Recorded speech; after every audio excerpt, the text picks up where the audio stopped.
out to drink whilst they lashed them with those huge sticks that you saw earlier. The soldiers were long gone, but the traumatized residents are still visibly shaken by the events and are still in shock. At the home of 21-year-old Sheriff Imoro, the soldier who was allegedly killed on Saturday, which led to this turmoil, the family is in agony. Sheriff's mother, Efiachra, could not hold back her tears as she tells me more about her firstborn's lifestyle prior to the unfortunate news. My son is very calm. He doesn't have friends around. She said her son called in sick a few days ago from Sunyai, where he's stationed.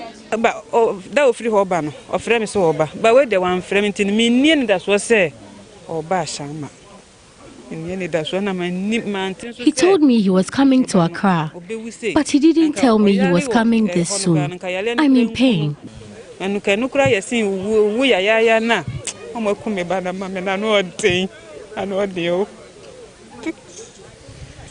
entire family is in distress, but hopes they will get justice.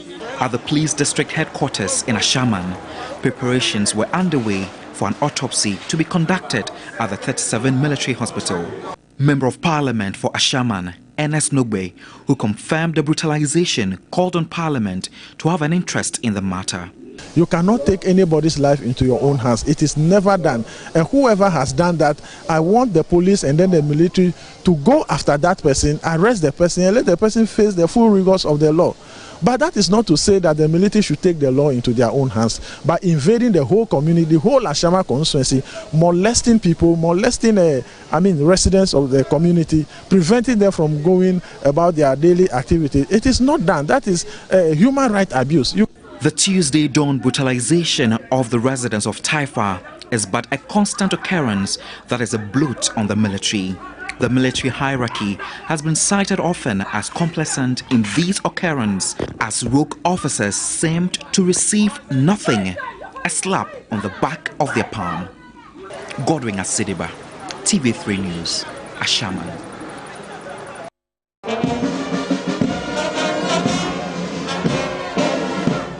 Soldiers lined the street as the remains of the late 21-year-old soldier, Sheriff Imoro, was wrapped in a cloth, draped in national colors, and was conveyed to a mosque within the hospital premises.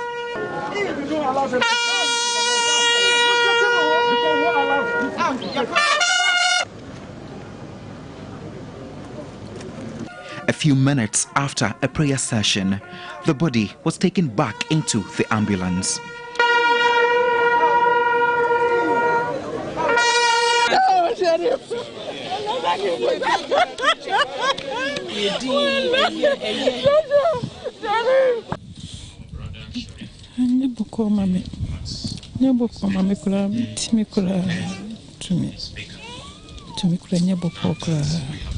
Because my dear Nani Sheriff, and it does so Nani Sheriff.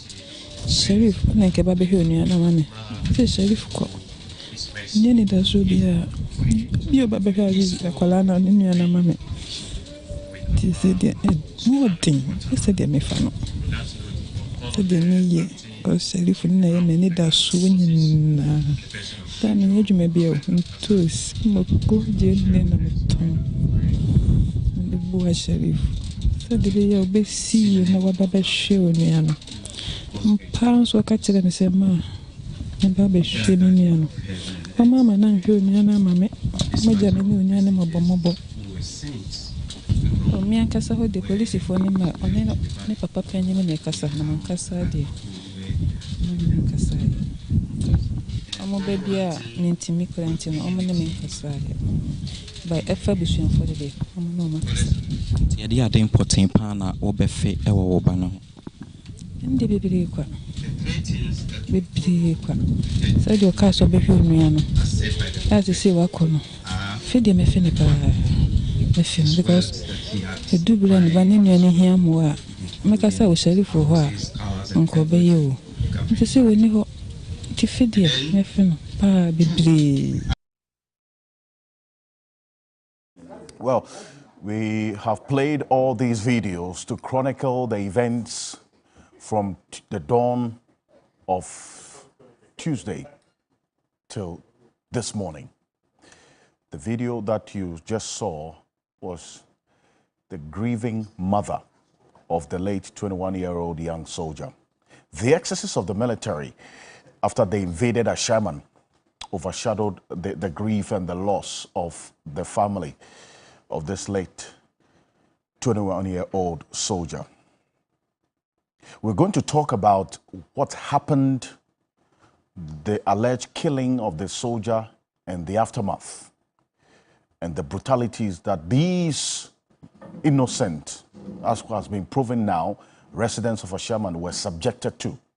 184 of them rounded up in a swoop, taken to a military facility, subjected to what the military says is interrogation, but it turned out to be torture and beatings, to say the least, with some of them recounting to us the ordeal, and they are still living with the marks of the beatings. We'll be finding out this is not the first time this has happened. What does the law say? Does the military have the powers of arrest? Do they have the law behind them doing what they did over the last 4 days? And what has to be done to ensure that this does not repeat itself again? Because as we go on, we'll recall a number of similar instances in the past in this country where we have only talked and done nothing, and it happens again. This is Key Point on TV3. The latest to this story is that the police administration says it has arrested the key suspects in the murder of Sheriff Imoro, this 21-year-old young soldier. We will get into this latest development as well. Are they part of the 34 that the military says they handed over to the police as of yesterday? We'll get into it. The president said a number of things, but many were also expecting him to say something on this development during the State of the Nation address. Afterwards, the Defense Minister, Dominic Nitiwul, together with the Defense and Interior Committee of Parliament, addressed the press on this. But what is your own verdict of the State of the Nation? Would look into the President's own verdict of the State of the Nation address 3 days ago, as he was expected to do per the constitutional demand. We're getting to it. We have eyes also on how things are playing out with the shortage of vaccines. Thank you so much for joining us here on Key Point on TV3. We're live on 3FM 92.7, also live on 3news.com and TV3 Ghana on Facebook. Today, we here at Media General are mourning the death of our brother, our colleague, our friend, a father, and who was a constant camera operator on Key Point. Every Saturday morning, he was here with us even until his death. Today, Francis Boche, together with the team, we're going to observe just a minute's silence, and I would introduce my guest. This is to our colleague, Francis Boche.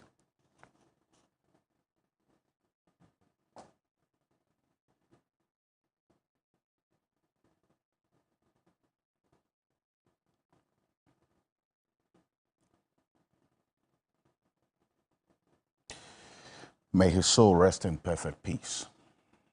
And this is on behalf of the group CEO, the management and staff here at Media General. And every guest on this show, Key Point, has benefited from the love and the heart, the help and personality of the man Francis Boche, also died at a very young age that we are mourning today. The Honorable Murtala Mohammed remembers him fondly. Martin Pebo, private legal practitioner, would never leave this studio without Francis carrying his books and constitution to his car every day. The Honorable Joseph Kpenka, former Deputy Attorney General, Minister of Justice. Gentlemen, good morning. Thank you so much for joining us on Key Point. Good morning. Good morning. I'll start off with you, Honorable Murtala Mohammed, on just a few words on our colleague Francis Boche before we go for this quick break. Well, our condolences to the bereaved family, especially the wife. And I get the sense that the kids will be pretty young. Indeed. He was a young man with energy, very interesting. And anytime I come, sometimes he'll be waiting at the car park. Indeed. The moment I arrived, bro, that's how he used to call me. So when I came here one day and I was told about his sudden demise, frankly, I was extremely shocked. But as a Muslim, Allah says that every man shall taste death. And from him we came, and to him we shall return. And I think that Christianity has the same position. For me, it is a reminder to us that we are but strangers on this earth. And to be very honest, no day passes without me thinking of death. It has never happened. Sometimes when you sit and looking at your ambitions, your aspirations, the things that put brakes to what you aspire to be is death. And as a Muslim, we're enjoying that at any point in time, whatever consideration you do, think of death. There was a time when we were campaigning for the 2020 elections, we went around the campaign and came back. And I told some of my boys, and I said, you see, we don't know when we each are going. Indeed. We're thinking that we'll go into the elections, we win, and by Allah's grace, I become the MP for Tamale Central elect. What if my death is just tomorrow? There is a saying in Islam that you can be thinking of death afar, yet it is just close by. The Arabic term of dunya, that is the world, is something that finishes, something that ends. So that's why we ought to be good to each other, particularly on this earth. And be remembered that one day it is only our deeds that people will be talking about. Not how much you worth, the number of houses you had, True. the number of cars you have. People remind you based on how you treated them, how you dealt with them. And to be very honest, this our generation, I have always said that fewer people will cross 80 years. My father died at the age of 97. My father gave birth to us when he was completely gray. So I grew up seeing my father completely gray. But the question is that whether this our generation, few lucky ones, will cross that. The life expectancy is nothing to write home about. They didn't have access to medical facilities we have today. But the difference is that they didn't consume the kinds of food we consume today. I mean, the kinds of food we consume today. So, and a lot of young people these days, it's the heart-related, diseases or illnesses. So we can't but just express our sincere condolences. That's right. To the family of Francis. He was a very, very interesting guy.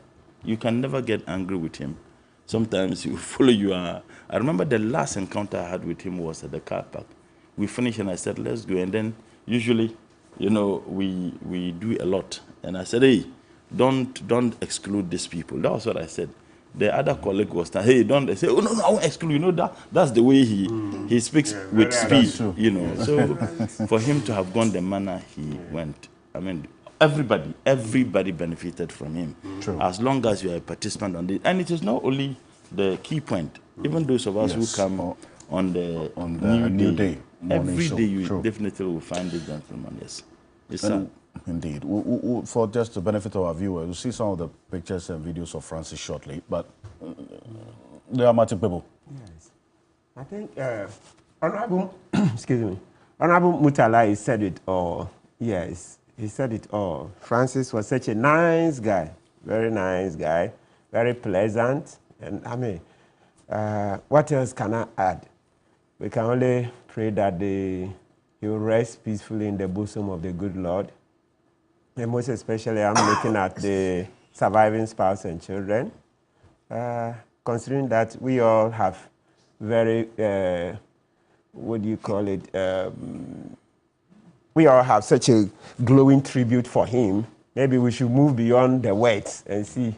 Perhaps maybe a fund or something, knowing very well that in Ghana, usually, times are hard, right? So I'm thinking that perhaps we should be thinking of something like a fund or something, support the surviving spouse and children. And that should be meaningful beyond our words. So that's how I see it. Lawyer Martin Pebo, thank you so much. Well,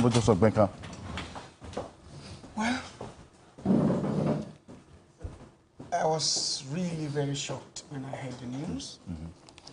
And the pictures you are showing are actually deepening my sorrow this morning. But as my brother, the Honorable Murtala, indicated, that is how the world has been fashioned by the Almighty God. All of us will taste it one day. It's just when is the question. And as the Muslim parlance will say it, Hinadillah wa hinadillah raju'un. Unto whom we came and then we shall return to him one day. It is very clear and obvious that all of us are giving testimonies to, unless you have never attended this program. If you have, you would have sweet memories of this young person, burdened with a lot of potential, cut short by circumstances beyond anybody's control. In fact, at this particular moment, I'd like to join my brother and learned friend, the Mr. Martin Pebo, to say that, indeed, those of us who are privileged to have breath at this stage should make our little contributions that will sustain the children, at least their education in future, and to also let them know that while he was alive, he touched lives, and indeed he conducted himself in a manner that won the attention, feeling, and sympathy of many people. So a very sad moment, very sober moment for reflection. It is a very obvious period that every other living creature tastes once. His has come one too early, but the reason is known by the Almighty God. Indeed. And we pray that his soul is reposed in perfect peace in the bosom of the Lord. Thank you so much.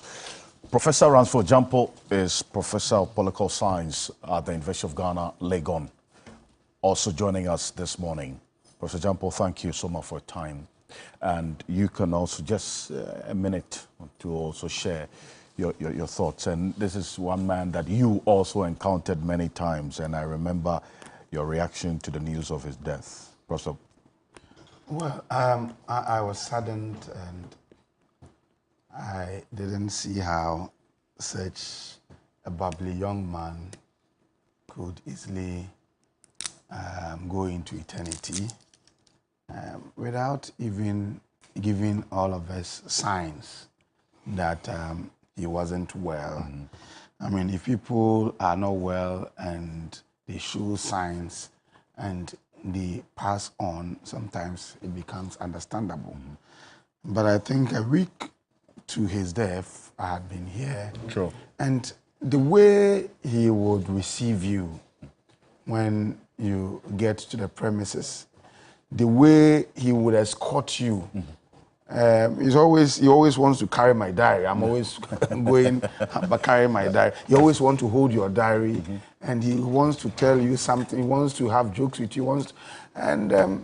So I was very sad. I kept asking myself, but how can this happen? I pray that the good Lord give him eternal rest in his bosom. And then I would also call on all of us that the nature of the work that we do imposes a lot of pressure on us. And so let us also at all times make conscious effort to take care of our health. You work, and sometimes you forget to take your medication. Some people are also very lazy and not too responsive in taking the medication that they've been placed on. And sometimes some of these things happen. And so those of us who are living, let us not always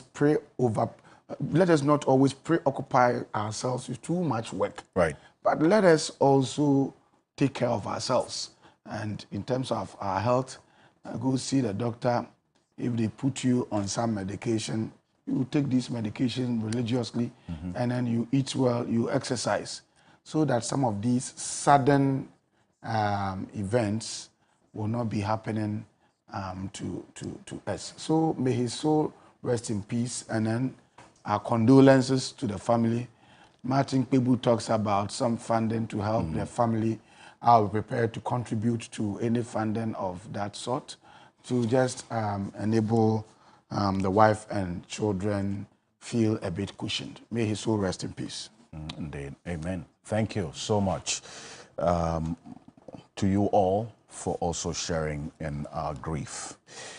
Well, still staying on issues relating to unfortunate happenings, we got the news of the alleged killing of this young soldier as well. The police administration has given an update on this. In fact, when you go on their Facebook page, that's the Ghana Police Service's official Facebook page, they put a statement there. We have a copy of that statement. As we go on, we'll put it on the screen. It says the police administration, after a week of sustained intelligence-led operation, have arrested the key suspect involved in the murder of Imoro Sheriff, the soldier who was found dead at Taifa Ashaman on 4th March 2023. We'll be joined by a security analyst as we go on, but questions have been raised as to what kind of intelligence-led operation led to these key suspects being arrested when the military was doing what they were doing. And that's what you see on the screen there. Tuesday morning, residents of Ashaman, in fact, the dawn of Tuesday, woke up to helicopters flying over their heads and also armored vehicles in their residence and people being beaten because it rained that dawn. They were ordered to sleep on the floor in the rain, and look at that. Those are the videos of the kind of inhumane treatment that, as has been proven now, innocent residents of Ashaman were subjected to. We say so because 184 of them were rounding up. A day later, 150 of them were released. But before they were released, this was the kind of treatment they were subjected to. How do we justify this? And to learn from the Deputy Defense Minister that this was a sanctioned operation. This was a sanctioned operation by the hierarchy. And that's why you see the kind of deployment, the helicopters you see on the screen, and the armored vehicles. Let's not pretend. This is not the first time we've seen this. We only talk about it when it happens. And afterwards, we will go back to sleep. Let's start off with you, Professor Ransford Jampo, on this. Oh, you wanted me to start this? I have some radical views about this that will swim against the tide. Go ahead. I'm seeing how my colleagues here are shaking their heads and all that. I thought. Go ahead. You should start all of them, including the president. No, not that. I have some views that goes contrary to what. I don't know whether I'm a Susi, but okay, I can go into their heads, and I know what they are thinking. Because the Honorable Murtala Mohammed was, you were in Parliament when when the Defense and Interior Committee addressed all of us. As we go on, we'll recount some of the experiences of the residents. But did the committee, I am willing to. actually I'm willing to set meet your expectations. That's something that will come to as well. Yes. I'm willing to take debate by starting, but like I said, I hold radically different views from what others will say, but it doesn't matter. I would want to still stick to what I believe in.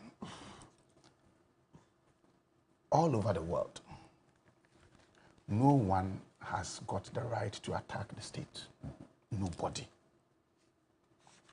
That is why when you stage a coup, coup is a French word, to kill. Coup d'etat, you have killed the state. So when you do that, it is a treasonable offense that would warrant your death in many countries.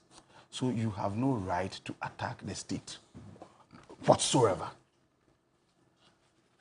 And I remember growing up, a cousin of mine, one day, it's a very grown cousin of mine, even though he's a cousin, he's very elderly, he's getting to 70 years. This morning I had to call him to explain something to me. Growing up, we were just walking on the streets and then mistaken identity. A police officer slapped him.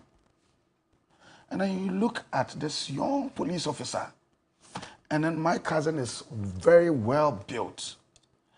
And he wanted to retaliate. He wanted to hit him back.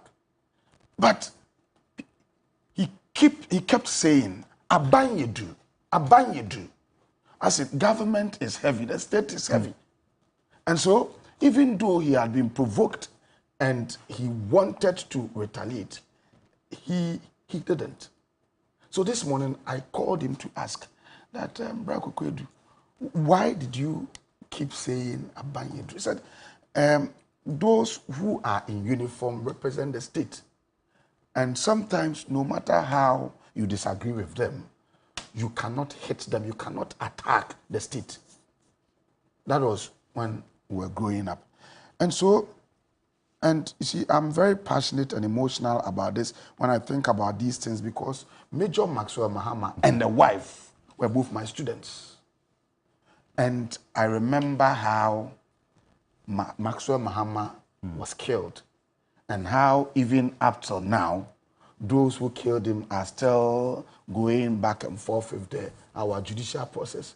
It had to take some of us, our intervention, making calls and follow-ups to the defense minister and to other people to get the government of the day to have some kind of package or to expedite its package for the woman and the children. Today, I think they are in the UK, so that they got a bit relieved. Otherwise, you can just imagine if the children see that those who did this are still going back and forth, with the courts, and now they've even gotten the impudence to be saying that they should be freed.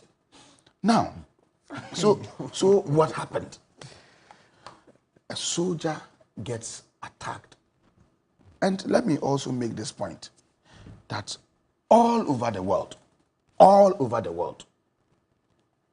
if you attack a soldier like this, soldiers react in the same way, all over the world. By beating residents all like this? All over the world, if you attack soldiers like this, soldiers react in similar ways. I'm not justified. Let me just finish. I'm a political scientist. I believe in due processes. I believe in rule of law. But you see, these processes and rule of law do not exist in a vacuum. Okay. Elsewhere, when you attack the state in this fashion, you have a society that is made up of people who are responsive and people who would easily volunteer information. This soldier has been killed. People would easily come out to say that, I know what happened. I know who did what. They will easily volunteer that information. Okay. Now, unfortunately, we are a society that believe in shielding those who are wrong. And so when somebody does what is wrong, it is difficult for, I'm not saying all of us, but it's difficult for many of us to volunteer information about the wrong that has been done or who perpetrated the wrong. At the same time, even though we will shield those who have done what is wrong, we do not want to be lumped up with those who have done what is wrong and be given a certain treatment. Now, here's the case. Somebody has been murdered. The person has got children, or the person has got parents. The person has got well-wishers. The right to life is inalienable. We have alienated that person from his right to life. And no one is commiserating with the families. Human rights are human rights. But you see, there are even categorization. That's why we say the right to life is inalienable. Somebody has been alienated from his rights. Now, all of a sudden, we, the people in society, we are not even commiserating with the family of the one who has been killed. But we are commiserating with those on whom some minimal force has been exercised. And their right... I don't know why you describe this as minimal force. Well, can you just decide not to truncate my thoughts? Yes. Let me, I mean, my colleagues, I'm sure they will disagree. No. It is fine. Well, my colleagues, but let me make my point. Otherwise, I will not be happy. You are truncating my thoughts. So I'm saying that it is hypocrisy on our part for us to say that if Fundifo, the one who is dead, he has no right again. We are not commiserating with the family, but we are all of a sudden showing a certain empathy and promoting or talking about the human rights of other people who I'm sure some of whom may be privy to information regarding who did what happened. All of a sudden, we believe in their rights, and then we are stolen their rights. You see, the point is, if any of us will be able to be bold, okay, if I lose my brother or if I lose a relation of mine through such means, and the police, the soldiers react in this way, if I'll be bold to tell the soldiers that, soldiers, it is my relation who has been killed, but don't do what you are doing. If I'll be able to do that, there will be a just society. But I'm saying that Honorable Mutala here, Honorable Martin Kpebu here, Lawyer Martin Kpebu, and then Lawyer Kpenka, if they had lost their relation, if Kpebu had lost the brother in such a manner, I'm not sure Kpebu would now come out to say that, yes, I have lost my brother, I'm going to bury him. But soldiers, just leave these people alone. It's not Jesus Christ who will say that, Father, forgive them. I know you. Were you not my junior in school? Don't I play football with you every day? Don't I? Professor Jampo, now, ask point well made. Okay, so I don't think that at least I can speak to what we have been doing on this platform as in Media General over the period. We've gone to the mother of this deceased, spoken to her. Now, nobody, at least in my mind here, we've discounted the loss of the family. Yeah. That will not in any way water down the effects of the excesses that the military was engaged in. That does not, the murder of this young man does not justify the excesses. No, I mean, we are not justifying it, and I'm not also making the point that good-meaning people like you have also disregarded the need to go commiserate with the family. I'm not saying that, but I'm saying generally, as a people, we tend to ignore those who have suffered such losses, and then we would focus on those who have suffered other forms of abuses more. Okay. To create an impression as if the one who has lost his or her life doesn't matter. He hasn't got the right to live. And I'm saying that then that makes us hypocrite as a people. We have, over the time, condoned this kind of situation. And in fact, just for the benefit of... Sorry, not to cut you, but you see, we should be careful in the way we are handling some of these things. Because I am convinced in my mind that the kind of attitude we show, okay, towards some of these things creates the license for other people to easily also always want to attack the security agencies. And I'm saying that, you see, the soldiers are our last resort. If we allow this practice to get ingrained in the psyche of our people, that at any point in time, you can attack soldiers or you can attack the police, then we are finished. And so I'm not trying to, please get me, I'm not rationalizing excess. That's why when I started, I said that I'm a political scientist. I believe in rule of law and following of due processes. But let's also not lose sight of the fact that elsewhere and everywhere, if you attack soldiers, that's how they usually respond. You see, that is why earlier I made the point that we have countenanced this kind of acts. When the late Major Mahama's incident happened, and you make the point that both him and his wife were your students, similar thing happened. The soldiers went to Denchobwase, rounded people up. When they were taken through due process of law, a number of them were found out to be innocent. This is the same incident and how things have happened in Ashaiman as well. Look, I just take a look at these videos. No, but just look at the videos. You see, when something happens, right? Let's say in where you live, because there are some people who were going to work that dawn. They were asked to alight from the buses, their staff bus, and they were subjected to this. Okay? So while we look at the murder, let us look at the general picture. I'm actually hoping that we have a balanced approach to this conversation. Let us look at so as not to be seen to be justifying this. No, I understand. What you are seeing on the screen right now, how can this be said to have been a normal response by the military?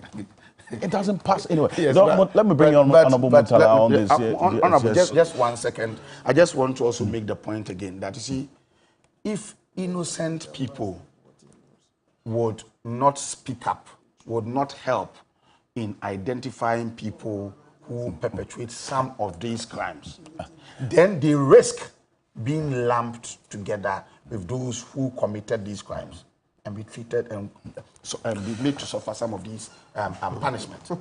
Okay.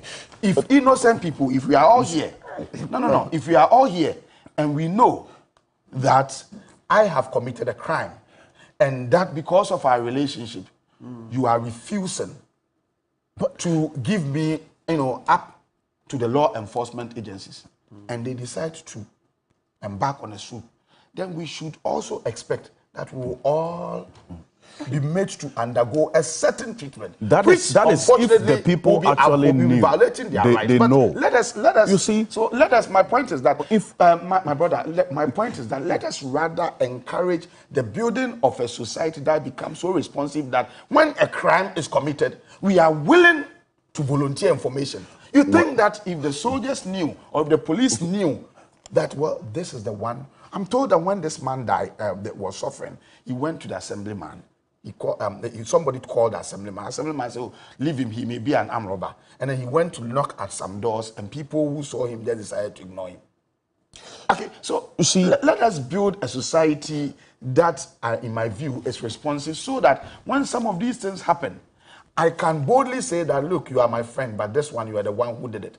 When that happens, and there is a swoop, we know the one who did it. Right.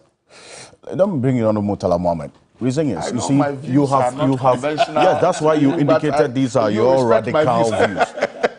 But then again, you see, respectfully, the police have issued a statement now saying, after sustained intelligence-led operation, of 1 week, meaning that this intelligence operation, according to the police, was led and executed by them over this 1 week period, meaning that they already had a process in motion. This is the statement from the Ghana Police Service. So, at what point did the military decide that the mandate of the Ghana Police Service is what they are going to carry out? And do they have the law behind them in doing what they did? Because just as Professor Jampo, you make the point about what's happened to the family, we are in a country that is ruled by laws. And so regardless of how you feel, does the law support what happened? You should the lawyers will come in on this. Yes. Lawyers will come in. Otherwise, yes, you make your point. Good morning, and good morning to my professor. And I must state that he's my lecturer. He's even my supervisor for my work. But I would disagree with my supervisor respectfully. This one you are free to do so. Yes, and good morning to my brother. Prof made some points, and I agree with him. He said that you have no right to attack the state anywhere in the world. The other leg of the statement Prof didn't add is that the state has no right to attack any citizen unjustifiably anywhere in the world. So if Prof had made the statement, you have no right to attack the state anywhere in the world, the state also has no right to attack you unjustifiably anywhere in the world. That would have been a fair statement. Prof also said that nowhere in the world has the, okay, so, I mean, there's the other. So why are you analyzing everything one by one? No, because you made, Prof, you made one statement, and I'm just looking at the statement. Yeah. That statement was not complete. If you had completed the statement, you wouldn't have gone on the conclusion you went. If you said that there is nowhere in the world that the state will be allowed to be attacked, you should have added, there is nowhere in the world that the state is also allowed to attack anybody unjustifiably. And if you had made that statement, you wouldn't have concluded the way the key word is unjustifiably that's used. Even the state attack to the state attack to is unjustifiably. If you have a military dictatorship, the 1992 Constitution, and you attack that dictatorship, it's a state, it's still the state.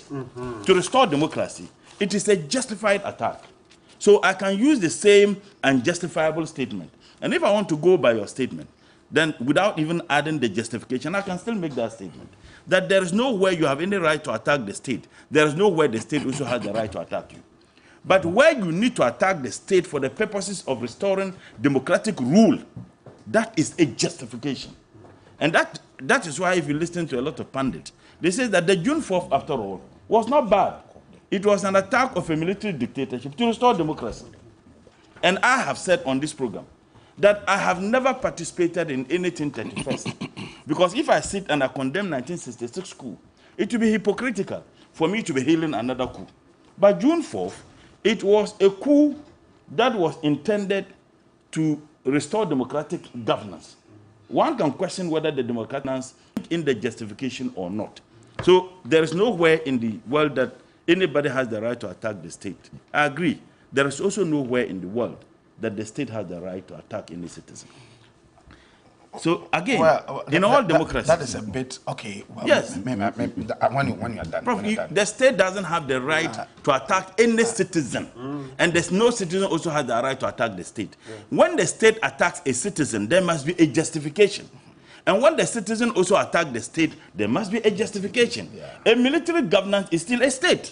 So when you attack a military dictatorship to restore democracy, that is a justification of attacking the state. So that argument, as far as I'm concerned, and what you taught me, is settled. Now, in all democracies... I'll provide a little clarification. Doc, when you are done. Prof, in all democracies, the responsibility to investigate for the purposes of crime committed within the state is not in the military. Nowhere, no democracy. Every democracy in the world, the responsibility and the capacity to investigate crimes such as this is done by the police. And again, the idea of people not willing to give information, Prof, is not accurate. As a matter of fact, the police had commenced investigation into the matter before the military went there to do what they did. Look, the murder of that gentleman has been condemned by everybody, including residents of Ashama. Prof, can I ask you a simple question? You are a lecturer at the University of Ghana. Now, you find a lecturer who murdered somebody on campus. Let's say the political science department. You came to lecture, and then you saw that someone was murdered. And the belief is that the murder was done by a colleague lecturer. Then the military just get to the department and start beating you. Will you be happy with that? When you know. Are you asking me? Yes, I'm asking you, Prof. Yes. Oh, but will you be happy? You are not the host. So make your point. He's allowed to. You are not the host. Make your point. So what I'm saying is that, the point I'm just making is that nobody says that all of us repeatedly, including the residents of Ashama, who your media interviewed, that the people who murdered the military officer should be identified. Whether military governments or democratic should be identified and be dealt with. I am speaking on this with profound passion. You remember I made a state on the floor of Parliament. A police officer went to Changley, where I was given birth to my area and my constituency, to effect arrest. And the understanding was that that police officer was manhandled. Now, the assemblyman of the area actually went to the police and told them, we are working to identify the people who did that. The chief of the area was involved. And they were in the process of getting the people who did that because they identified them so that they can bring the people to the police. You know what the police did? Early at 2 a.m., they went there into the area, attacked people in their bedrooms.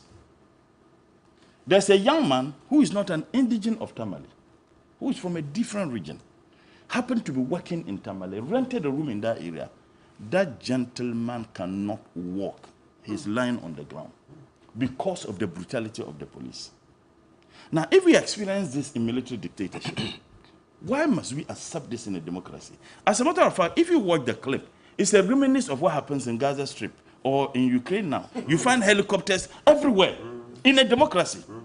And I was shocked that the Deputy Minister for Defense told us that it was an instruction from the Military High Command. No one can tell me President Nana Addo was not aware of what happened in Ashama. He is the Commander-in-Chief of the Ghana Armed Forces. The Military High Command is under the supervision, the authority of the Minister for Defense. In a democracy, the military doesn't work in isolation. For them to do anything, they must have the instruction of the state. Now, for them to do that, and you find a Deputy Minister for Defense justifying that action, that Deputy Minister for Defense could not be doing that in isolation. If the President didn't know of this action, then Hess must roll. The people can do this at the blind side of the President. Because he's the Commander-in-Chief of the Ghana Armed Forces. So this was a sanctioned, coordinated operation. Who sanctioned it? And I think that we should be asking the question, was it sanctioned by just the Military High Command? Or it was sanctioned by the ministry? And if the statement is coming from the Deputy Minister for Defense, it means that the Minister for Defense sanctioned it. And if the Minister for Defense sanctioned it, there is no way the President will not be aware of what they did there. If the President says he's unaware, then he must fire the Minister for Defense. He must fire those who did it. And if it is indeed the Minister of Defense was not aware it was done by the Military High Command, then they have become a rogue element within the security agencies. And therefore, action ought to be taken. And those who engage in that must be sanctioned. Look, at any point in time, I would want to defend the military at any point in time, or any other security agencies. They are clothed with the authority and the power to defend citizens and protect our territorial integrity. Now, if they are engaged in this, then where is our democracy? Where is our democracy? Is it that they don't have confidence in the police service and the capacity of the police to investigate, to establish and identify those who committed that heinous crime? Now, another aspect, Prof, when you made reference to Major Adam, which we all condemned, it was once again a dereliction of responsibility of the state to identify those who murdered him and action be taken with speed. We all complained. Now, must we justify one wrong with another wrong? And it is becoming too many. I listened to the president when he had the State of the Nation's address, and we shall come to that. And I was shocked. The president pretended to be so much concerned about Ghanaian women. Why? The people who were killed in the 2020 elections, their wives are widows today. Their wives are widows. And you know, Prof, they didn't just beat these people. I listened to the ordeal. After beating them in such a manner, they dropped them, some of them said, at a Ashama runabout in their boxes. That is dehumanizing. That is degrading in a democracy. What justification will anybody have to condemn the coups that we have experienced in this country? Decency in governance matter. Respecting democratic rules matter. If not tomorrow, if you want to say that because that a military officer was criminally and unjustifiably murdered by some criminals out there, the military has the right to go and do the things they do, then God save this country. We experience crime every day. So what it means is that anytime there is any crime in your vicinity, my brother, pack your things and run away. The military will be justified to come and molest you. Do we know the consequences of what they have done to these people? Mind you, those they dropped at the roundabout in their boxes, they are fathers. Could you imagine your kids, colleagues and students see you in your boxes, beaten? Some of them will go through a lot of psychological trauma. And I thought that the state should be providing psychologists to look at these people. Because, I mean, for me, if you strip me naked, perhaps if you beat me, I may be able to endure. For you to strip me naked, drop me at Ashama runabout, and expect me to go home, the trauma will be with me for a very, very long time. We have come very far as a democracy. We have come very far as a state. And I will conclude on a statement that was made by the Minister for Defense on the floor of Parliament. In contributing to the SONA, he said, respect the military. If you respect the military, they won't beat you. In a statement. We are not obliged to respect the military. We are obliged to respect rules, laws of this country. Thank you. That is what we are obliged to do. We are not obliged to respect anybody. We are obliged to do things within the ambit of law. And doing things within the ambit of law include reciprocal respect that between state agencies and citizens. That same law says, don't disrespect anybody. I am not respecting you because of you. I am respecting you because I am enjoying to do so, because we have all agreed to charter the path of democracy. Now, if you tell me, respect the military, so the military must demand respect from us. Whether they are wrong or not, we are supposed to respect them. And therefore, they have the carte blanche to go in anywhere, molest anybody, because they think that some people within this community have done that. And therefore, anybody within that community is a suspect. Now, what justification do you have to give out punishment when there isn't any process to establish that I have committed a crime? Because that is what it means. The gentleman was unfortunately and barbarously murdered. And therefore, anybody who lives within Ashama is a criminal. Because you need to establish crime before punishment can be given. And that punishment is determined by law, not by the military high command. And in any case, Prof, and also the Minister for Defense, the military high command have since apologized. Because when the Parliamentary Select Committee on Defense said that they apologized to them. So apologizing means it's an admission of a guilt. Note the nuance in their apology. Note it. No, it doesn't matter whether the nuance or not. And that is why, as a prof, I'll be very hurt that I sit in your lecture and then the military ran in there and said a student was killed by someone on campus, and therefore they start beating me and beating you. No, I want to emphasize. In fact, that particular point you made about the defense ministry, I also recall there's an interview that I had with the deputy defense minister. Yes. Who detailed the fact that this was a coordinated, sanctioned operation, yes, even though he apologized for it. Take a look.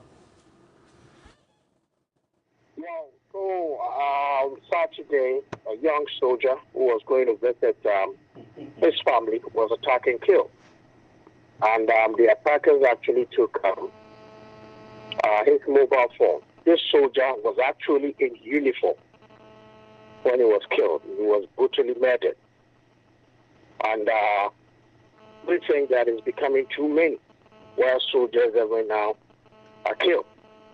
And so the military at this dawn organized a sanctioned coordinated operations to really get those who committed this serious crime.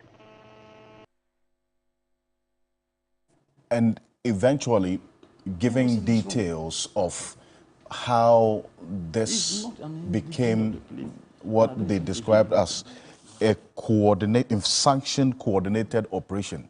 Take a look. If there were excesses, I will apologize. If there were excesses, sometimes when operations are being carried out, you get one or two people who will be carried away, and then they engage in excesses. I mean, if anybody has suffered that, I think that it's only proper that we apologize. But what I want to put on record is that this is a military sanctioned coordinated operation.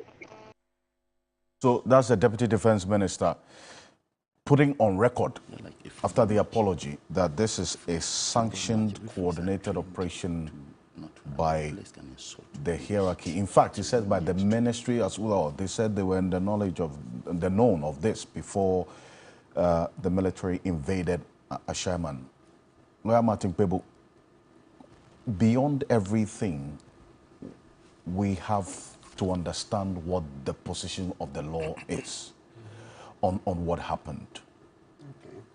Does the military have the law backing their actions, even in the case of a murder of their colleague? Mr. Kansi, simple answer. Absolutely no. Absolutely no. It's totally illegal, very, very, very unconstitutional, and just totally draws our democracy back. I mean, for me, sometimes it looks like a dream. I'm like, really? And Ghanaians, you see, a few people have spoken, but it's not sufficient. We've not spoken enough. We've not spoken enough at all. It looks like as citizens, we don't seem to want to assert our rights. I don't understand why we are seated here and we've just allowed the military to do this. But now we should be in the streets protesting that the president should have resigned. And as usual, you know, the vice, the military high command, the, what do you call it, CDS, Amwama, the chief, the other hierarchy in the military, right? Look, I'll tell you, Mr. Kansi, it's shocking. I don't want to mention his name, but a day after the incident, I met somebody very, very senior just below the CDS. And he said, oh, yes, it's good. He said it's good. He knows it. I just don't want to mention it. Just a day after. So I was like, oh, boss, this is your people, what they did. He said, Ghanaians, this democracy, we've taken it too far. So they, from time to time, they'll come in and discipline us. Ashaiman is a den of thieves. I'm like, Ashaiman is a den of thieves. Your president is eating our money every day. Eating our money. You are watching him. This military, are you really serious? Are you serious? Your boss, the president of the Republic of Ghana, Nana Addo Dankwa Akufo-Addo, he's eating our money, and you are watching him. You have done nothing. Why are you saying it in the literal sense? He's eating the money, chopping our money left, right, center, and the military are watching him. And now they have the effrontery to go to Ashaiman. But in this instance, sure, okay. Let's go to the constitution. I want you to speak to the law. Wait. They are watching the president eating your money, and you don't say anything. So stay within that. Oh. What does the law say? Well, yes. Ask you a so by Article 210, misusing or all of it. Look, let's speak. No. Stay. Look, yes. it's very joking matter. Okay. When they did it, I was like, okay, so it's like the spider's web. When your boss, the president of the republic, is busy chopping our money and misruling us, You have done nothing. So you are watching lawyer, him. what does the position of the law Okay, say Article on this? 210, Clause 3 says that the military are to protect us against external aggression. So let's read. It says, the armed forces shall be equipped and maintained to perform their role of defense of Ghana, as well as such other functions for the development of Ghana as the president may determine. You see, so let's come. It says that maintain to perform their role of defense of Ghana. Defense of Ghana. So we fall under, so Honorable Mutala mentioned it. Usually we will use other words, external aggression. Of course, sometimes within Ghana, when there is internal conflict, if it's the size of a war, tribal wars and those, and they come in, right? Then the third time they also come in is when police don't have enough men for some operations. Like currently we have Operation Calm Life. Yes, so police cum military, they do it together. And this is they've done over the decades. Those are the circumstances. Otherwise, when it comes to law and order, it's within the remit of the police. And that's Article 200. They say that one too is Clause 3. It says, the police service shall be equipped and maintained to perform its traditional role of maintaining law and order. So a crime has been committed. Very, very sad. I mean, we had earlier on, Mr. Counsel, earlier on in the week, you interviewed me. Indeed. We express our profound condolences to the family, and I wish to repeat same. Everybody here is saying the same. We've always condemned this and we've always given our condolences. And if there is the need, as usual, for something to be, and actually there must be, like a fund, like the Major Mahama one, we should do the same for the family. So it's not accurate that we are not interested in supporting families that suffer such brutalities. No, rather the Ghanaian has always been willing to contribute and to support in other ways the surviving spouse and families of people who suffer such death. It's always been ingrained in our culture and in our official books and all that, right? Yeah, so that is the law. So, Mr. Kanse, Article 210, restraining the military, Article 200, giving the police the power to deal with such matters. So the military had no business going there by themselves to unleash mayhem. That's why I said, you see, last year when we were doing this Kumi Preko, people thought it was a joke. If you are all turned out, by now President Kufuor would have left long ago. This misrule would have stopped. But you sat down, some sat on your hands until, you see, when Chief Justice Ofoe Kufu stepped in to demonstrate, then he pricked the conscience of so many people. Then he said, oh, you see how she shamed all of us. Men sitting there and watching, some for their obvious political interest because they want appointments from the government, because they are enjoying very lucrative contracts and making millions of cedis and dollars, so they don't want to talk. And that is what we get. You think, why would the military do this? They do so because they know that the last time the Obuasi one happened, the Major Mahama one happened, when they went in there and brutalized the community, we didn't do much. Except this condemning here doesn't go far enough. In a democracy, just coming to sit on TV and condemn it doesn't go far enough. You should know that the people who do this brutality, they are of a different mindset. They are beasts. They are beasts. They are not reasoning like you. If they were reasoning like you, they wouldn't do what they do. So if you can't reason but like you see, them, you can't... We've seen such swoops conducted when crimes are committed. Then they sieve, you know, the wheat from the chaff, or the innocent from the guilty through interrogation. But what is the legal position on how such swoops are conducted? You round up a number of people and then take them through the process, which eventually amounts to some level of brutality that these innocent people are left with eventually, as we've seen. Good. Mr. Okansi, this particular one, we can't call it any swoop. This thing that the military have done is not a swoop. This is just mob justice. What the military did there is mob justice. It's not a swoop. Have you seen? Look at the video. They are stripping the people, look, killing them on their backs. Have you seen? They just went out there to retaliate. It's vengeance. This is not a swoop. When the police do a swoop, they take the people, then they profile them. Yes, so even if they take whatever number, What's your name? Where do you live? Then they interrogate them one by one so that they try to get out the, what do you call it? Those who have, those who be suspects. So the beginning thing is that when you see a swoop, there must be reasonable suspicion before you swoop somebody. You see, in law, before you arrest somebody, you see, you can't just go into an area and say, okay, within this geographical area, I'm arresting all males between, let's say, 15 and 50, or whatever other name. No, the law doesn't allow. The law says that a person must be arrested. And when I say the law, so I'm talking about Article 14 of our Constitution, and also there's the Act 30. When you go to Act 30, you are looking at sections 10 to 12. What are the bases for an arrest?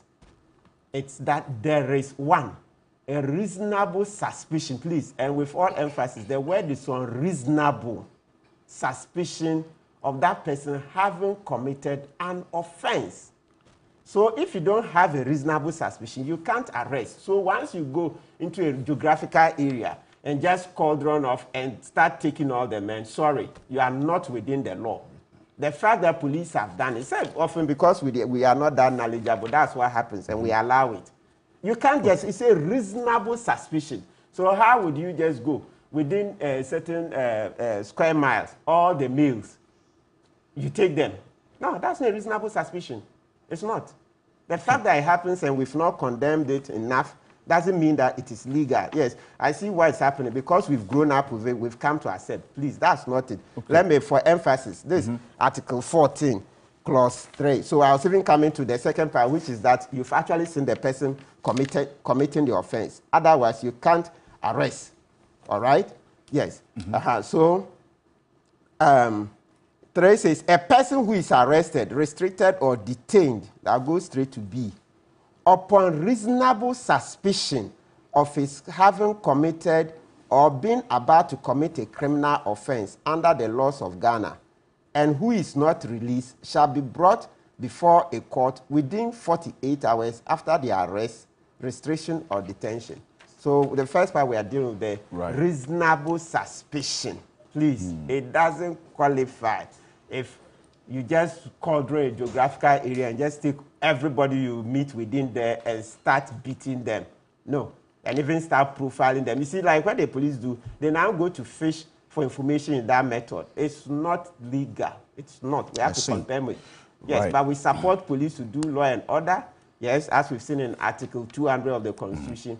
But these swoops, will be careful. You see how it's degenerated. And it didn't start today. As I said, apart from Denchirabuase, the military going there to beat the people, you see what happened in Kumasi, Aswasi. The police shot about 7 males dead, right? And said they were armed robbers. The committee went into it, and it turned out it was false, right? Then Ejura, after the death of Macho Kaka, you see how the police, you remember what the commander of the northern sector said? They, as military, they are trained to shoot to kill. They don't shoot to, what do you call it, maim the person to demobilize him. No, they shoot to kill. You can imagine, and we sat down.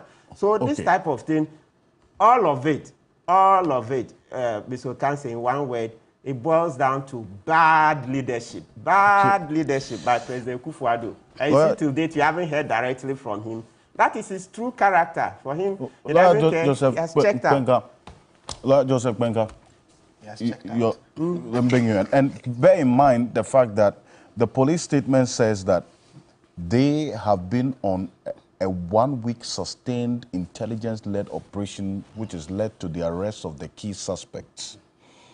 Now, we know that until yesterday morning, there were some 34 residents of Ashaiman who were still in military custody. We understand they were handed over. And left some. And left. 35. Yet Some of them. Police have also arrested the person they think is the key suspect. Yet the military is still It's keeping key suspects in this. And the fact the military have not left. Oh, no, back up. They left some. They were left yesterday. They were all of them. Yeah. In the morning. Washam is saying that they yes, still some people are still missing. The MP said that about 35 people they can't. This was 2 nights ago. Yes. The MP, this was Thursday evening. Okay. But as at Friday morning when we checked, he confirmed that they have yes, been, but Oliver Vomawo is saying that some people can't be found. And that one, yes, or a few people can be found. Naturally, this is Joseph Benga, Did Oliver give details of who these people are? No, the identities of these people? No, I said yesterday midday when I heard him on Joy FM, he didn't give the details, but I said they are looking for a few people. Anyway. Yeah. Thank you very much, Alfred, and thanks to my colleagues as well. Prof, my brother Mutala, and my brother Pebu. Good morning to the cherished viewers. I have 3 key things to say on this matter. The first I have to say has to do with the fact that on the 7th of January 1993, Ghanaians came together, dug a very deep grave, and gave military rule a very serious, solemn burial forever. And I always like reflecting on something, and I know Lawyer Pebu knows it very well. The decision that was taken by our Supreme Court in the 31st December case. The celebration of the 31st December by NDC at the time. The Supreme Court said that if we continue to celebrate it with state funds and the jamboree that accompanied it, we were reminding ourselves of the military dictatorship which we had taken the 1992 Constitution and decided to bury forever. So whatever we do from the 7th of January 1993 onwards has to be a lesson that we have learned from the past, and we are charting a new path of democracy for our people. So if we make anything, any statement or any conduct of ours, has to be within the confines of the 1992 Constitution. Anything outside this, your powers to carry out that will be questioned. Mutala, my brother, and people looked at it, but the law, if we get into the Constitution, there are times when we can derogate our rights. Indeed, there are times we can do that. Right. If you look specifically at Article 34 of our Constitution, the emergency powers of the state, and etc. There are times we can actually suspend our rights in the case of emergency. And then the military can go in and do what they did. They can do it. But it has to be within the confines of Article. Hold on. Hold on. Hold on. Okay. Under emergency powers. Hold on. You see, I am speaking. I am speaking to the Constitution. No, does he say beat people? Is that what he's stating? No, he's saying that the military can do what they did. Beat. Okay, you see, Lawyer Martin Pebu and John Mutala Muhammad. No, I am telling hold on. Mr. Okansi, I have sat here very quietly. Last time I did that, you wanted to beat me. I have sat here very quietly. You wanted to beat me. That's why I heard my brother make very serious, disparaging, contemptuous and disdainful remarks about the president. Oh, they are true. It's not. But I kept quiet. Not because I did not have a response. So please, I want us to have a very decent conversation on this matter. Now, when you look at Article 34, as I indicated, and Article 31, emergency powers. And the emergency powers are outlined that the president may, acting in accordance with the advice of the Council of State by proclamation published in the Gazette, declare that a state of emergency exists in Ghana or in any part of Ghana for the purposes of the provision of this Constitution. Now, it gives you details of what can happen when the emergency powers are invoked. Okay. At that particular moment, any person or group of persons who will want to act in a manner that will subvert the exercise of the powers of the president under Article 31, the military can step in and quell it. So will you give me the reasons which would justify the use of the emergency powers? I'm saying that, it's very clear from the Constitution that, for example, if you have in an area, let's say an ethnic conflict, so endemic, lives are lost, and people are being killed left, right, and center, it is degenerating into a state of maybe terrorism. Okay, good. such that it is a threat to national security. So terrorism, okay. It is degenerating. Okay. And so the president can, acting in consultation with the Council of State and by proclamation, declare that there is state of emergency. In that particular case, and in those circumstances, the military could be discharged to go and ensure that the state of emergency is enforced. Okay, so in the don't Murtala, hold on. If you allow me to land, all the interjections may not even be necessary. So I am seeking to say that, what I'm seeking to say is that what we have under Article 31 is not what was applied in Ashaiman. Okay. I'm laying the foundation. Yeah, okay. Right. I'm saying that there are circumstances that you can suspend rights. Yeah. But it has to be in accordance with law under Article 31 of our Constitution. Okay. Once the provision under Article 31(1) is not obeyed, there's no proclamation, no gazetting, you cannot derogate the human rights of any person. And so the acts that were carried out, the systematic abuses that were carried out, if you listen to me, I said that we gave a decent burial to that on the 7th of January 1993. Indeed. And that it was obscene. And indeed, even the principal persons manning the military, you all agree that they have all come out to say that what happened was in excess, and they have apologized. If indeed the military thought that what they did was right, they would not have rendered any apology. That's a fact. They would not have rendered any apology. And indeed, the Minister for Defense, you have quoted certain portions of his speech that didn't impress you, but he also apologized. That's a fact. Why do you render an apology? It's an admission that there were some excesses. That is why you render an apology. Let me situate again what happened within the context of our Constitution. Even the police, if they are going to arrest you, if they are going to deal with you in accordance with law, it must also be within the confines of the Constitution and other statutory provisions sanctioned by the state. Now, let's look at Article 15 of our Constitution. Alfred, with your permission, I would just like to read Article 15. And you will understand and appreciate that what happened was unlawful, it was unconstitutional. Now, in Article 15 of our Constitution, it says, and I just want to read it briefly, that the dignity of all persons shall be inviolable, and that no person shall, whether or not he is arrested, restricted, or detained, be subjected to torture or other cruel, inhuman, or degrading treatment or punishment. So clearly, what the people went through was inhuman, it was degrading, and etc., and therefore the act itself was unconstitutional.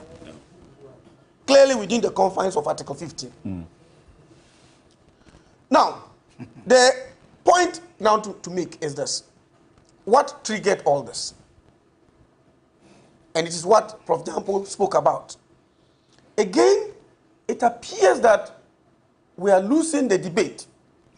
Because, one, two things that I want us to look at. Very sad, very unfortunate. We sympathize with the family of the bereaved. If it were any of us, we would be sad.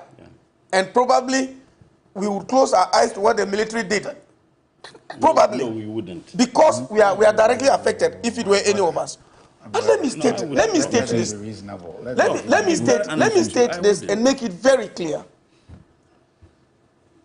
One, did the military man die in the line of duty? No. Did he go there to enforce law and order? No. Or he was there in private capacity? With all the facts. Now, if he was there in private capacity and he was murdered, then any other citizen in his private capacity who is murdered also deserves equal attention by security agencies to unravel what is the cause. Otherwise, we are going to be discriminating in the way we treat individual rights in our society. That is what unfortunately we are doing. Because if a civilian had been killed in Ashaiman, were we going to have what we had the military do in that place? I think the answer is an emphatic no. That would not have happened. So is it the case that the military were acting in protection or in defense of all four and on behalf of their colleague or for the sake of justice? what is fair and equitable for all Ghanaians in an exercise of our rights within the ambits of our constitution? These are all questions we need to ask legitimately. But I am of the view that we should not also engage in acts that will demoralize the military, so that in the event of any emergency, somebody will be afraid to act because of the reprisals that will come from society against the person. They should act responsibly. I totally agree with you, Honorable Mutala. I agree with you that we need to urge them to act responsibly at all times. Because you see, what happened, as some of you indicated, we could have been involved ourselves. Those of us seated here could have been part of what happened. Because assuming that I was in a Shaiman at that time, and I was pulled out of my car, I was maybe jogging. I can imagine, and somebody just, how you would have looked in your boxes. Of course. How can that out of your vehicles? It could have happened to anybody. It could have happened to anybody. What happened was most unfortunate. It was in excess. We sympathize with the family of the bereaved, no doubt about that. But the action and conduct was in excess. Again, I had a problem with my brother Martin Pebu when he sought to say that by virtue of the fact that His Excellency the President is Commander-in-Chief, therefore he sanctioned whatever happened. That's far-fetched. No, I said, and I said. No, he was categorical. Okay. You were using ifs. No, I'm saying that if he knew. No, I'm saying that if it was done at the blind side of the president, yes, then some action must be taken, because the security agencies, the military attaché, do not work in isolation. They are under the supervision and the authority of the political appointee, in this case, the Minister for Defense. Assuming they did it at the blind side of the president, then heads must roll. Right. Yeah, of course. I heard that submission. Yes. I was referring to what Martin said, but I heard that submission that you made. The most important thing is this. You see, in looking at whatever happened, two key things should come to mind. In any democracy, what we actually adopted for ourselves on the 7th of January 1993, did we contemplate that things like this will happen? And did we ever think that we're taking for ourselves that civilian rule and democracy that will bring about such brutalities? If the answer is no, then we should unanimously condemn whatever happened and pray that it never recurs. That's why, personally, my personal view has been that because these things have occurred one too many a time, we may need a committee or a commission of inquiry to look into this matter and make far-reaching recommendations to forestall future recurrence. We need that. The laws are very clear. I'm saying we may need. No. There are sanctions. No. There are sanctions to security agencies who do that. Apply those sanctions. Mutala. Okay. Apply the sanctions. Our laws in Ghana are enough to solve every problem. Yet those problems occur every day. Because we don't have our laws, our constitution. In fact, we have so many statutes in our law books that, applied correctly, the society will be a near perfect one. But yet, we have the issues coming up once a while because we are human. And when these things come up, we need, as a people, to put together documents that will guide us into the future. Look, I mean, we had Ayawaso West Wagon. There was a commission of inquiry. They released, it's a guide. Whatever they gave us is a guide into the future. They made some recommendations and etc. In like manner, government could institute a commission or committee of inquiry to look into this matter and make recommendations. But the most important thing is for you to say that you are putting everything at the doorsteps of His Excellency the President will be far-fetched, in my candid opinion. And I am of the opinion that the Minister of Defense has spoken. What did he say? Even when Alfred played the tape, the Deputy Defense Minister, he said what he said, but in the end he apologized. Indeed. These are all genuine voices of condemnation and apology rendered so that we can chart a new path. If we had had a situation where there is absolute belligerence and intransigence on the part of state actors to defend this hook, line, and sinker without recourse to any ifs and buts, then I can say that to some extent there is complicity. But there is none of those. None at all. In fact, from all the speeches delivered, people are becoming apologetic and they are appealing to the conscience of everybody to remain calm. Sanction those who did that, and we know you are being Mutala, I read Mm-hmm. 3 days ago, I read even people urging the Ashaiman residents who were brutalized to take class action and all that to vindicate their rights. Class action. Who said that? In court. People have made those to get lawyers to go and take class action against the state to vindicate their rights and all that. But let me digress a little. Just yesterday, I was with a nephew. Of course, he's not been to school, but very close to me. And I just raised the topic, two of us in my hall watching TV. He said, look, he supports what the military did. I was scandalized. I asked him why. He said, oh, why should the people of Ashaiman kill the soldier?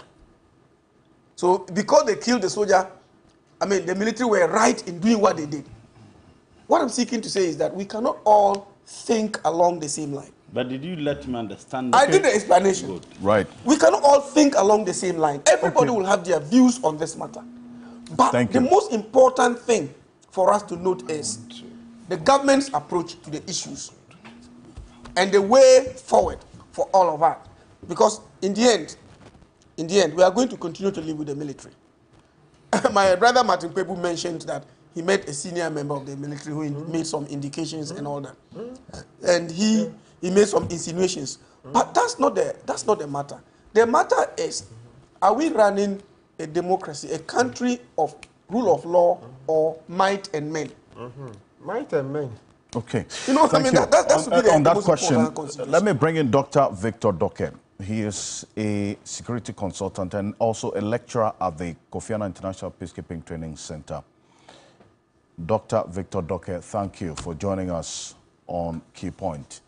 You have followed the conversation from the perspective of the law. In fact, the man you just heard ending his submission is a former Deputy Attorney General, Lawyer Joseph Kwenka, together with Martin Kpebu, and as well as Professor Ransford Jampo and the Honorable Murtala Mohammed.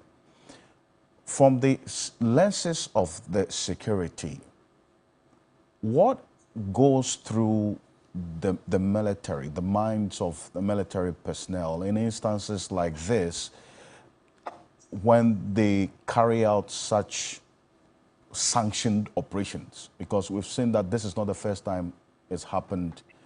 And why is these sanctioned operations carried out in this manner? Dr. Doke. Good morning to you, Alfred, and then good morning to the other panelists and to all viewers.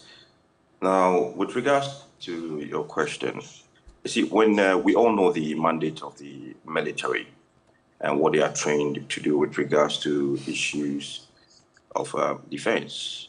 But then when it comes to the internal security, we know the police service are mandate to take charge or be the focal lead when it comes to these issues. Before I get to your question, I've always maintained the aspect and then, wanted the military to rope in the police service before this operation or action was taken, because the police would then be the right agency per the law, and then also they just take a step back and then observe, and whatever be it, whether sharing intelligence to apprehend the main kingpins would have been, the right step, and then so that the civilians, the innocent civilians, would have not been roped in. But a lot goes into the military coming in to perform this or engage in this kind of activities. Now we have the High Command stating that we have statement which shows High Command, executing or giving orders for this kind of operation. Now, there are so many questions that we researchers, academicians, and analysts have been asking, whether if what actually went on, who was the final authority that gave the order for this operation to be held without the police service being involved. And later on, now the police service has been involved. Well, it's a good direction, but then it sort of like came too late. Now, you look at the security sector landscape of Ghana, we talk about the Parliamentary Committee on Defense. we need to sort of like ask this committee to engage more with the military. Why do I say so? We need to bridge that gap between the civil-military relationship. Now, one most important aspect we are neglecting is the fact that the security sector landscape of Ghana talks about the civil society organizations and the role they play, be it in educating the civilians or respecting the rule of law, the men in uniform, and so forth, and also the security services, i.e. military police, also using civil means to deal with such situations. We are just looking at the peripherals and not talking about the main aspects. Let's get the civil society organizations involved and let them do what they are mandated to do with regards to education. And then most importantly, prevention aspect, prevention measures, so we do not have these kind of situations again. I see. Now, you make the point about the police involvement coming in rather late.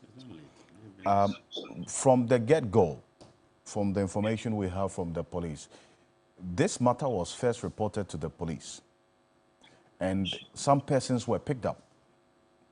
And so, in fact, if you look at the details of their statement, they said that after a week of sustained intelligence-led operation, and this was as at yesterday, so we understand the incident happened last week, Thursday. So they have been on this, and you make reference to what the military is supposed to do. So is there any real justification or that explanation, and I'm looking at it from the security perspective, why the military, knowing that the police were on this already, will still decide that we need to step in to what, put the fear of God in people and or expedite the process of identifying the culprits of this heinous crime? Oh, that's an important question. Now, for the police, knowing very well from the onset, now from what you just said, so the question is, why didn't the military allow the police to take the lead role in executing this operation? Now, is it that these two institutions, most critical or important institutions with regards to security and defense, is it that they don't trust each other, or what is the case? Why didn't the military allow the police to take the lead roles? And they did it themselves. But well, if the police was on the case from the onset, then I think we should have known something. Well, it's not every security issue that would have to come into the limelight, but then this is the state we are talking about. The gentleman who was killed represents the state, and therefore we have to know what actually, not every detail would have to come outside for the public domain, but what we need to know so that some people can also offer information with regards to how to, arrest other kingpins elsewhere or other gang members or whatever be the case. There has to be cooperation and coordination between our state institutions, i.e. military and police. Otherwise, then it's not good for the security sphere of the country. If these two institutions were not able to coordinate and cooperate, then that speaks negatively of some sort of their image, and they need to work hand in hand, cooperate and coordinate for the betterment of the security of this country. How, and finally, how do we, I'm talking about the Ghana Armed Forces, in this case, and the public, forging or repairing the relationship between the military and the public after all these instances? What has to be done? Let's look at the Parliamentary Oversight Committee on Defense coming in. Now, rope them in, get the military. Yet again, I repeat, get the civil society organizations mandated with regards to security, get them in. They have a role. They have an important role to play with regards to educating the civilians on the need to respect the state institutions, and then also educating the military, the police on the need to apply professional standards in dealing with these kind of issues. And then we can have a way forward and solve the issues. Let's not forget, we have so many armed conflicts on our hands. We've not even finished dealing with the conflict in Boko, Tripoli, and now we have these issues popping up. Now, the trend that I'm picking up is how we need to factor in preventive measures in dealing with youth protests and demonstrations in the country. It's not good for our security going forward. Dr. Victor Deke, thank you so much for connecting with us on this lecture at the Kofi Annan International Peacekeeping Training Center. I'll go for this quick break. When I come back, you have the first word of reaction for this. This is Key Point. We're live on 3FM 92.7 as well. Stay with us. We'll be back shortly after this quick break.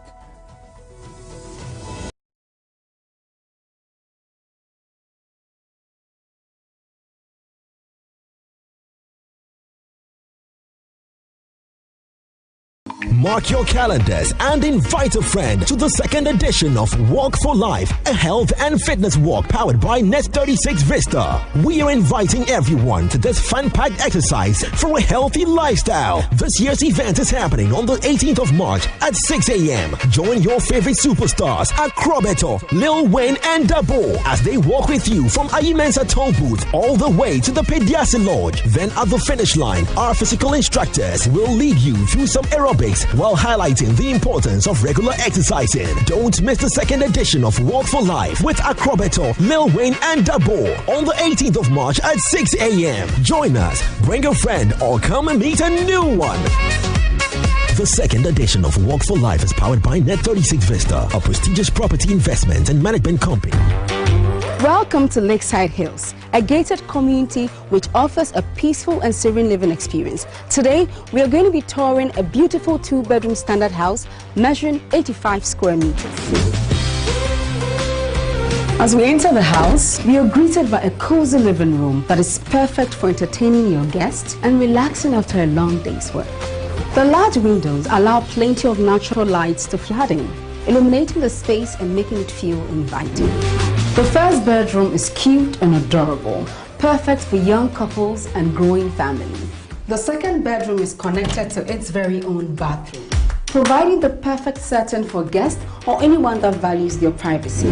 The kitchen has been designed to be both functional and stylish. The modern appliances and the classy cabinet make it perfect for the home chef or anyone who enjoys cooking. The house also features a compound that can comfortably park 2 cars and it's also partly powered by an AC solar system. If you're looking for a peaceful and a serene living experience in a gated community with so many amenities, then Lakeside Hills is the place for you.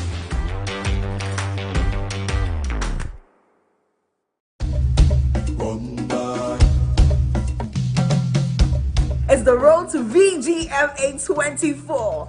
All the buzz, all the juice, the info about the biggest night of music in Ghana, the 24th Vodafone Ghana Music Awards, right here on TV3. This and every Saturday from 1:30 p.m. to 2:30 p.m. Listen, brace yourself, leg up.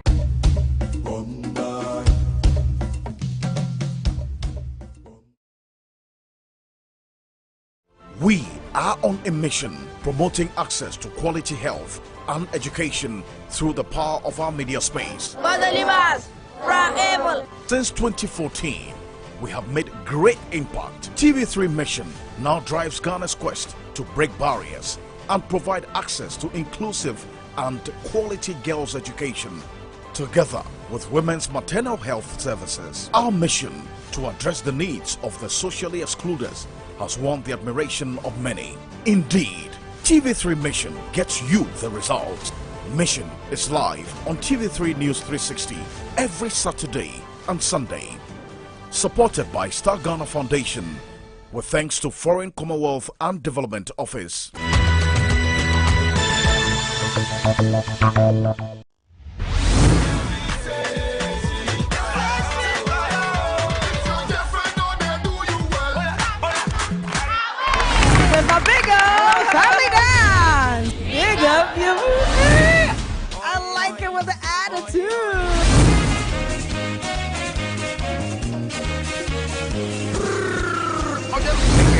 with all the amazing contestants on the Bigo Family Dance as they display some rich, diverse dance moves in a quest to celebrate Ghana's 66th independence anniversary. Who are you rooting for to emerge as the family of the week? Catch all the fun and excitement this Saturday at 8 p.m. only on TV3. Bigo Family Dance. Big up your moves. Bigo Family Dance shows Saturdays at 8 p.m. on TV3. Brought to you by Bigo Drinks.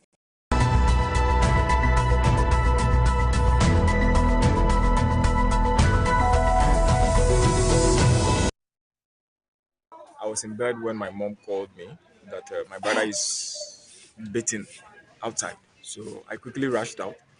And then I didn't see my brother. So I moved my car to go and look for him. So apparently on the phone with my mom, she said the military guys came to the house, chased him to the house and beat him right in front of our door. My mom was inside. She couldn't come out because they asked her not to come out. So I quickly have to move out and look for my brother. Then I found him somewhere and I had to just take him to the hospital. So I asked him what happened. He says the military guys just beat him up. That's a piece of some of the broken woods they used to beat people around. At the moment, my mom is very traumatized. Her BP is out of the roof. She can't hold it. She can't hold it. To see her son beaten and she can't come out to do anything about it. It's quite traumatizing for her. So at the moment, she's sleeping and crying at the same time.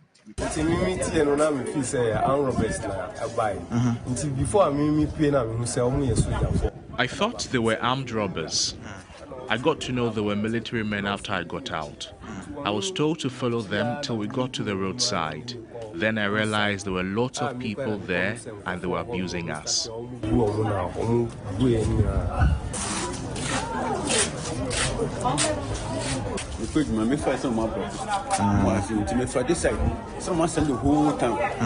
Let me look at your choice. Let me look at your choice and make good still now. Okay.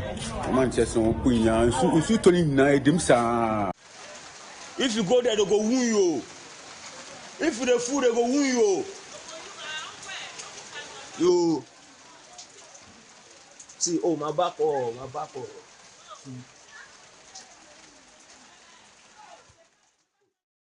Welcome back. This is one of many of these videos of residents of Ashaiman who suffered at the hands of the military like 3 days ago. This is Key Point on TV3. We're live on 3FM 92.7, also on TV3 Ghana on Facebook and DSTV channel 279 all across the world on 3news.com. Joseph Kwenka is former Deputy Attorney General, also a former Member of Parliament. He's with us in the studio. Martin Pebo is private legal practitioner. Tamale Central Member of Parliament, Murtala Mohammed. Professor Ransford Jampo is a Professor of Political Science at the University of Ghana, Legon. Professor Jampo. Yes, thank you very much, Okanse Alfred. Please, you should know me by now. I speak my conscience and I do not pander to the views of the popular. I don't do that. Indeed. I would plead that you should also be showing the comments and reaction of the parents of the soldier, the girlfriend, and then also how the soldier bled to death and how. Now let me finish. How the soldier bled to death and how he was buried. You see, let Ghanaians see.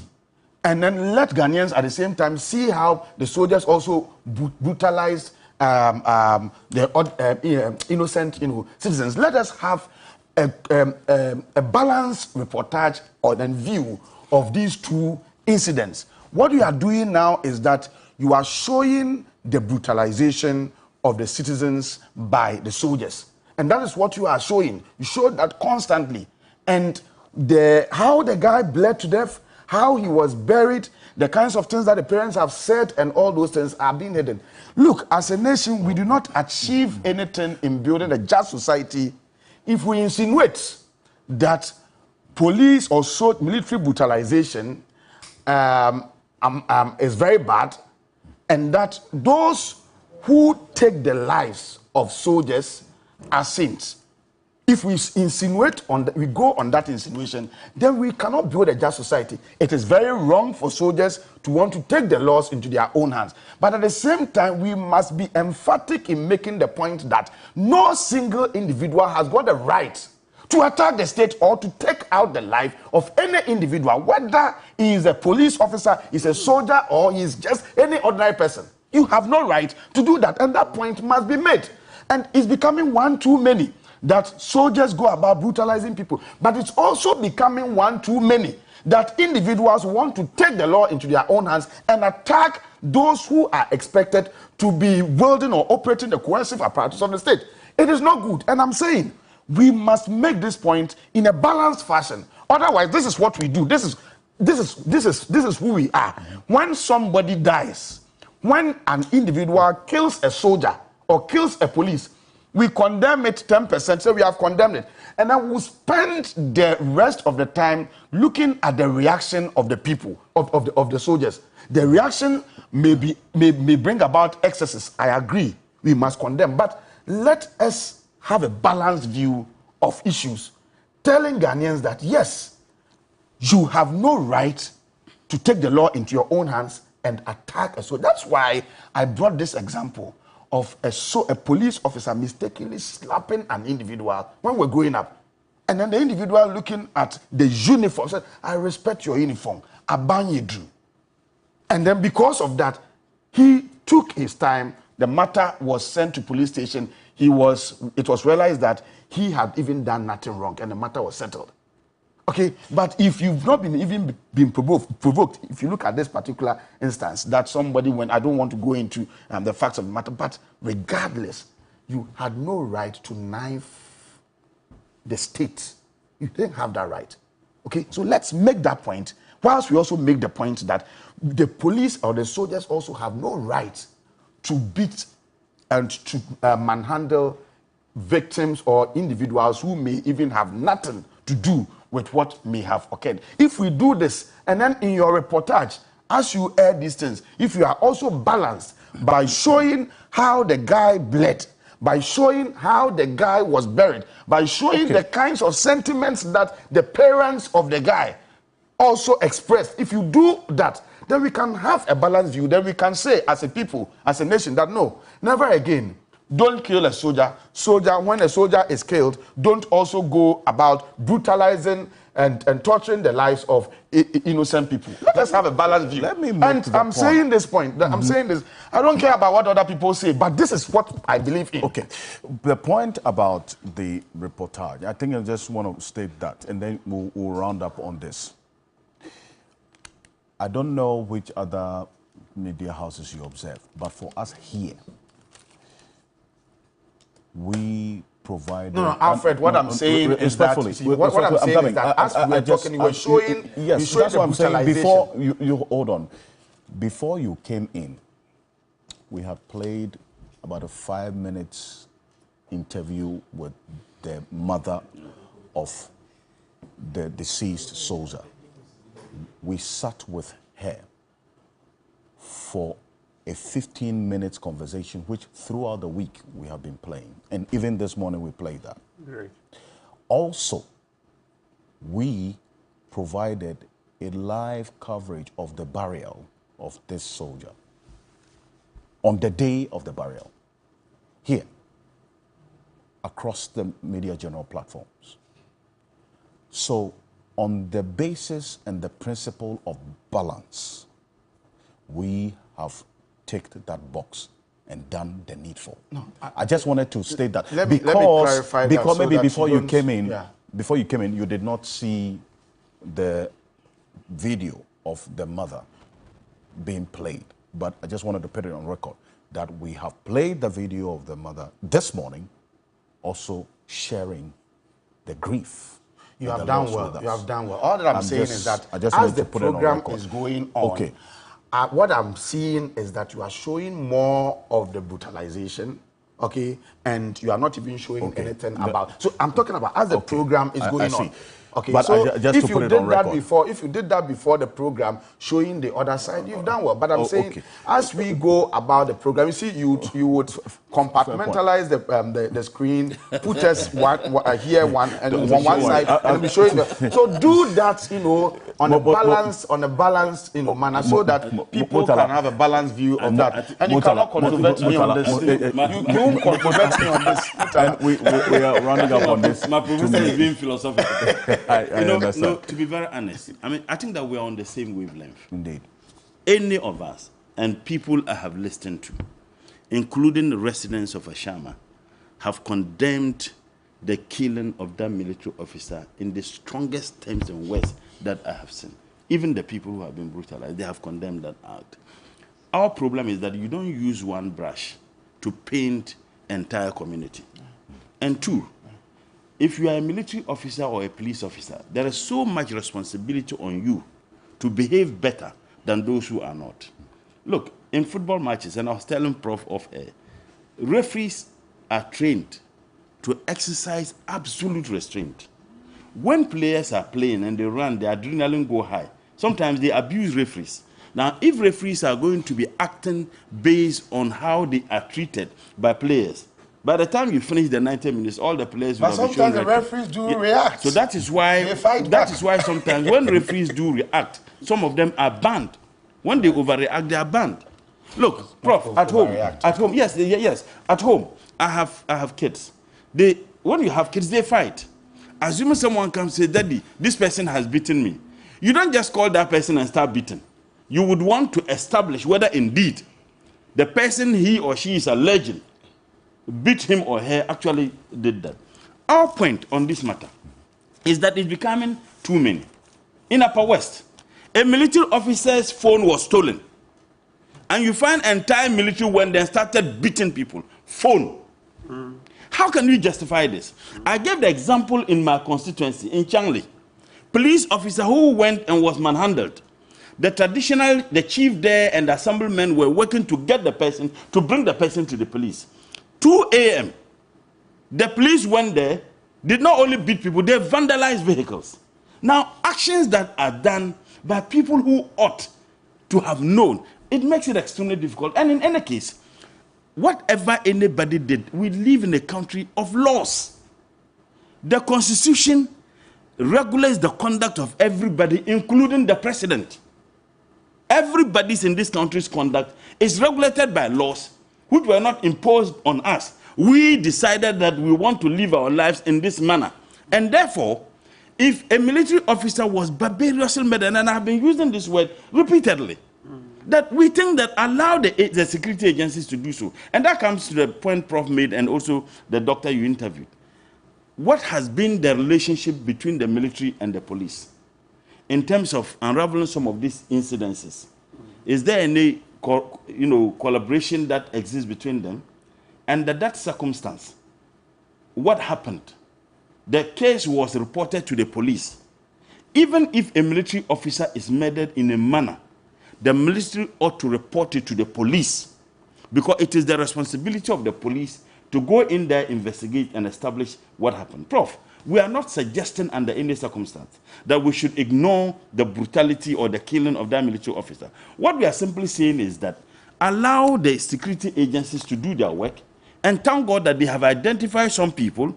Now we are told that they have arrested some suspects. The people they have arrested are not those who were brutalized. So how could one justify this? Those they have arrested, let's go through the due process of law.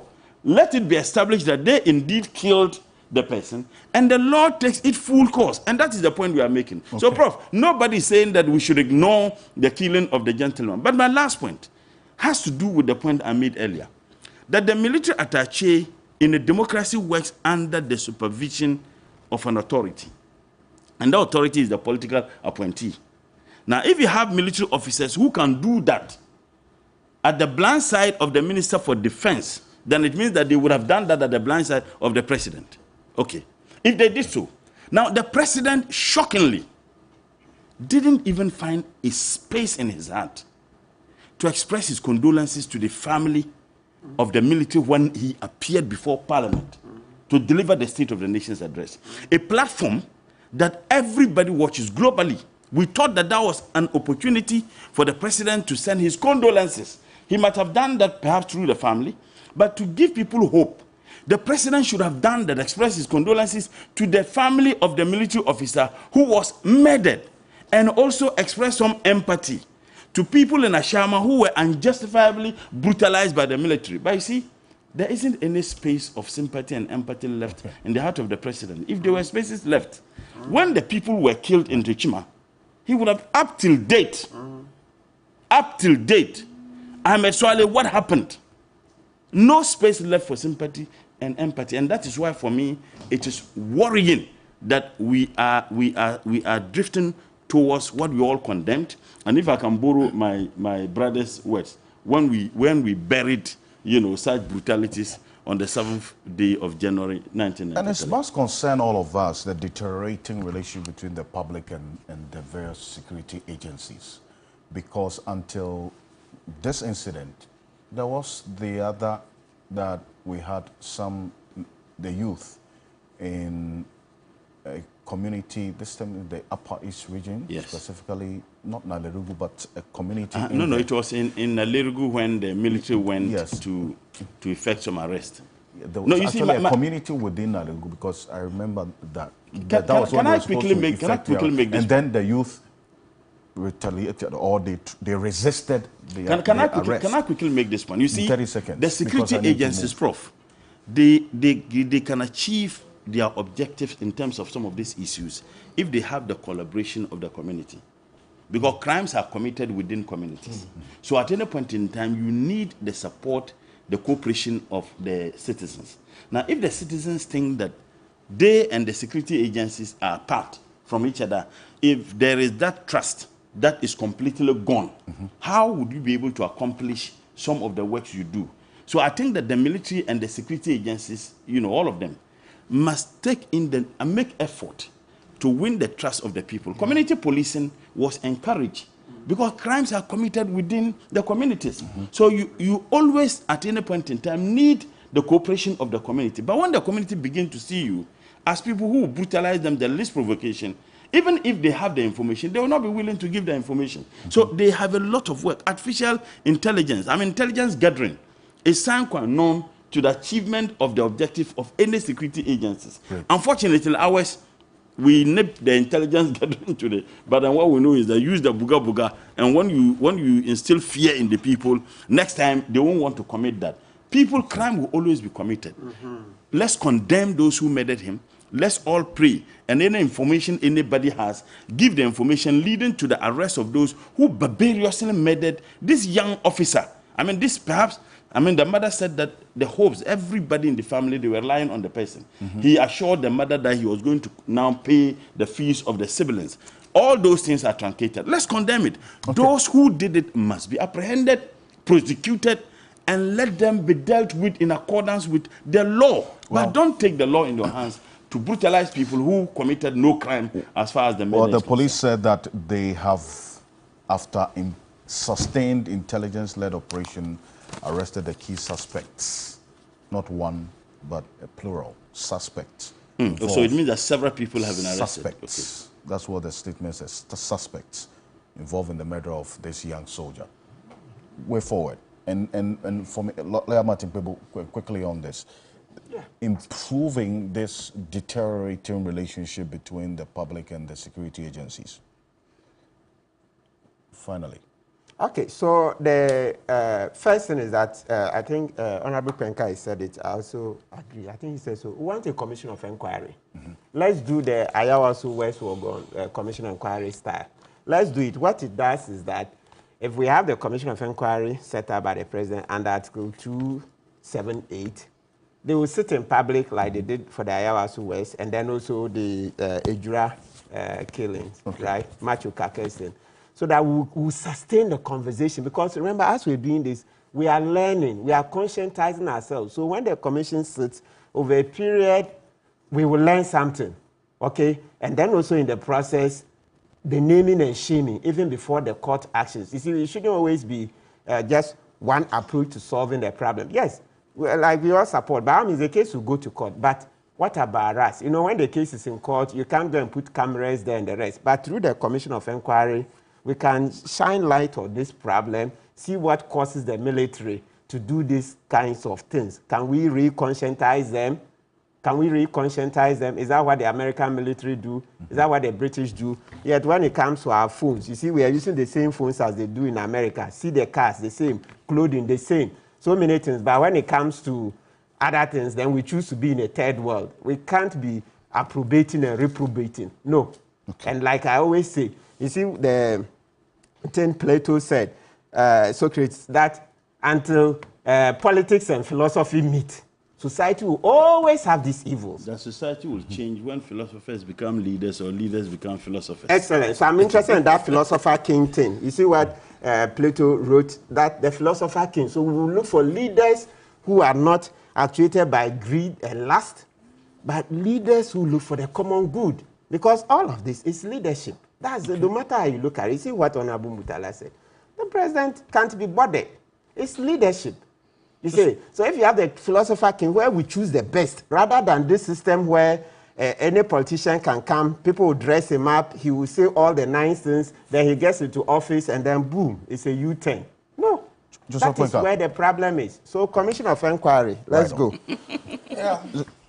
Alfred, first let me commend the IGP, the intelligence unit of the Ghana Police, and the Criminal Investigations Department, particularly the head and the staff, for the expeditious manner they have been able to tell the public something positive following the death of the military officer.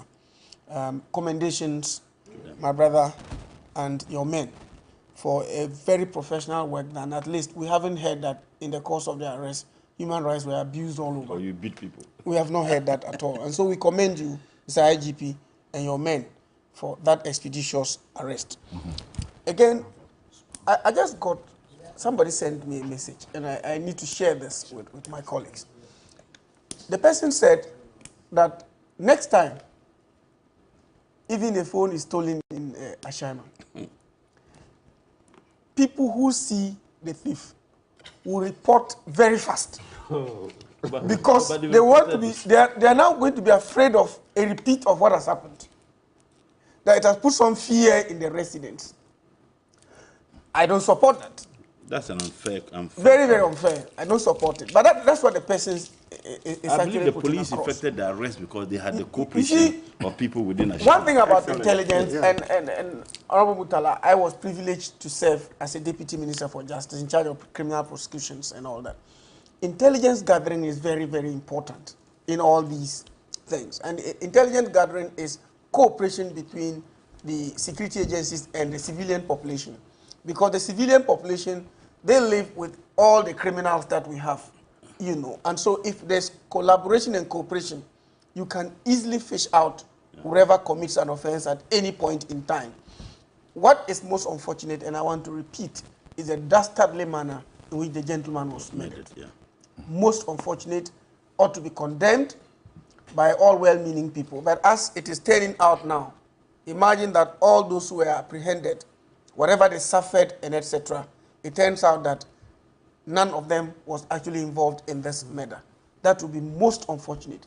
And I'm of the conviction because in the police statement, they didn't tell us clearly that the persons who have been picked up were part of those the military screened, or they are actually people who were picked up by a separate operation.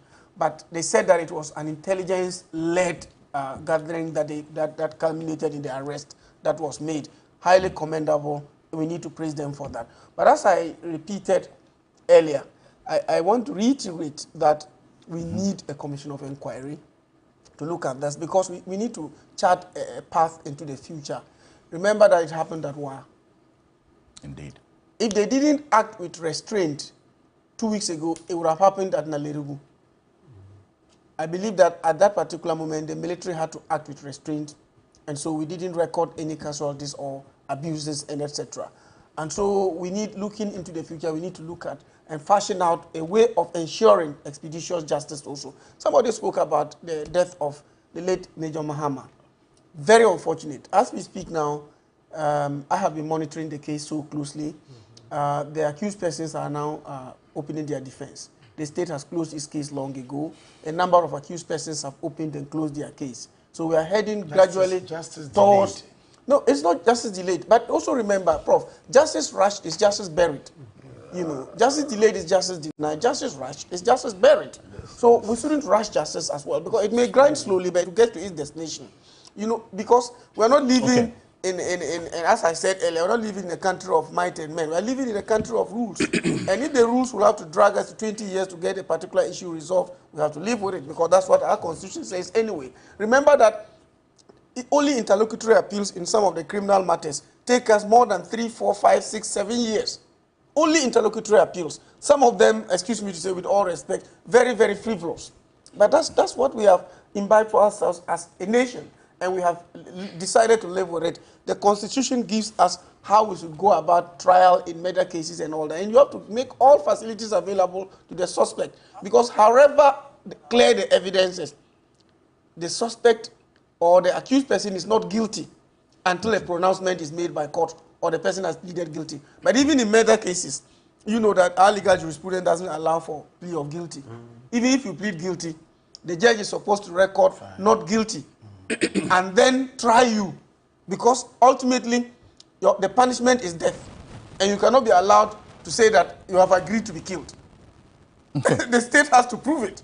So in all matters like this, we run the adversarial system as a country.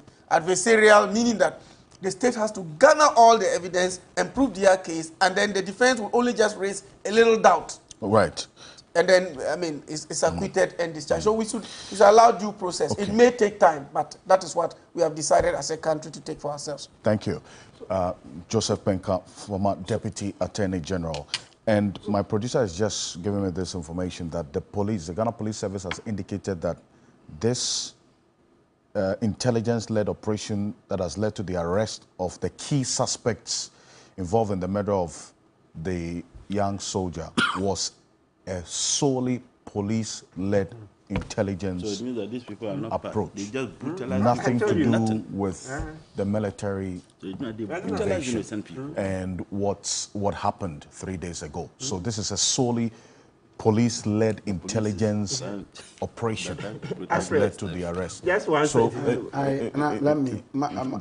I just want to end on this note of appeal that you see, it's a truism that the soldiers usually see themselves as one unit, and that an attack on one is seen as an attack on all. But I want to appeal that let those in uniform not abuse their powers. But also, more importantly, let us strive to bring back the age-long civilian refrain that says that if it had not been your uniform, you would have seen the other side of me. We say that to restrain ourselves so that we don't have these things, coming up, as a nation. Great. Now, even though a number of references have been made to the State of the Nation address and what the president did not say, he also said a number of things. And take a look at some of the things that the president touched on, which is going to be our next conversation.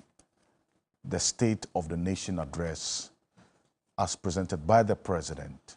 From his perspective, my guests would also give their perspective of the state of the nation as we speak. Take a look. Mr. Speaker, let me state emphatically that we have not been reckless in borrowing and in spending. It is worth noting that the debts we're serving were not only contracted during the period of this administration. Mr. Speaker, we'll spend money on things that are urgent, to build roads and bridges and schools, to train our young people and equip them to face a competitive world. Considering the amount of work that still needs to be done on the state of our roads, the bridges that have to be built, considering the number of classrooms that need to be built, the furniture and equipment needs at all stages of education, considering the number of children who should be in school and are not, Considering the number of towns and villages that still do not have access to potable water, I dare say no one can suggest we have overborrowed or spent recklessly. Yes, I've been in a hurry to get things done, and this includes massive developments in agriculture, education, health, irrigation, roads, rails, ports, airports, sea defense, digitization, social protection programs, industrialization, and tourism. We can be justifiably proud of the many things that we have managed to do in the past 6 years. As I go around the country, I hear the pleas for more roads, schools, hospitals, and as the rainy season comes, I wish, as every other Ghanaian does, that would have built more drains than we have. Yes, so that's President Akufo-Addo, who indicated that he's actually been in a hurry to do a lot of things, reacting to that claim that he's been reckless in borrowing and spending, detailing a number of things that he has used our money for. But if you look at 2017, the public debt, and as we go on, you'll see some of these graphics on the screen. The public debt of 122 billion that he inherited. And between 2017 and now, the public debt, as we speak, as at November 2022, according to the Bank of Ghana data, is just about 575.4 billion cedis. Now, not all of that money was borrowed. The public debt has been increasing also because of the depreciation of the cedi, because of the external component of our debt, which is in dollar terms. So over time, when the cedi depreciates, our debts go up. And the quantum of our debt, our external debt, is more than the domestic. In fact, in dollar terms, our public debt is about $29.2 billion, held by various institutions and countries that we have borrowed from, China being the single biggest creditor of $1.7 billion. That's what you see there. Ghana's external debt holders as of September 2022. China, the biggest, you have the Eurobond holders, $13.1 billion. Multilateral, other creditors in the Paris Club. All these persons are currently being engaged by the Finance Ministry for the external debt restructuring after going or completing the domestic debt restructuring program, for us to be able to get the attention of the board of the International Monetary Fund for this $3 billion, and then also the policy credibility that we are at the IMF for. That is how the situation looks. This is the pie chart that represents our debt stock in dollar terms. 14.7 billion as our domestic debt, which has been majority of which has been restructured. The $29.2 billion is the external debt component, which is currently being restructured, or engagements ongoing for it to be restructured for us to get the IMF board's approval for the deal. Let me start off with you, Honorable Murtala Mohammed. The president was before you, our representatives in the House. I know you've been debating the statement. What has been the reaction so far? Well, first and foremost, it is important that sincerity, candor, honesty matter in governance. And Prof taught us this, that in our democratic discourse, it doesn't matter how bitter the truth is. At any point in time, you need to state it as it is. The president appeared before Parliament to address the nation,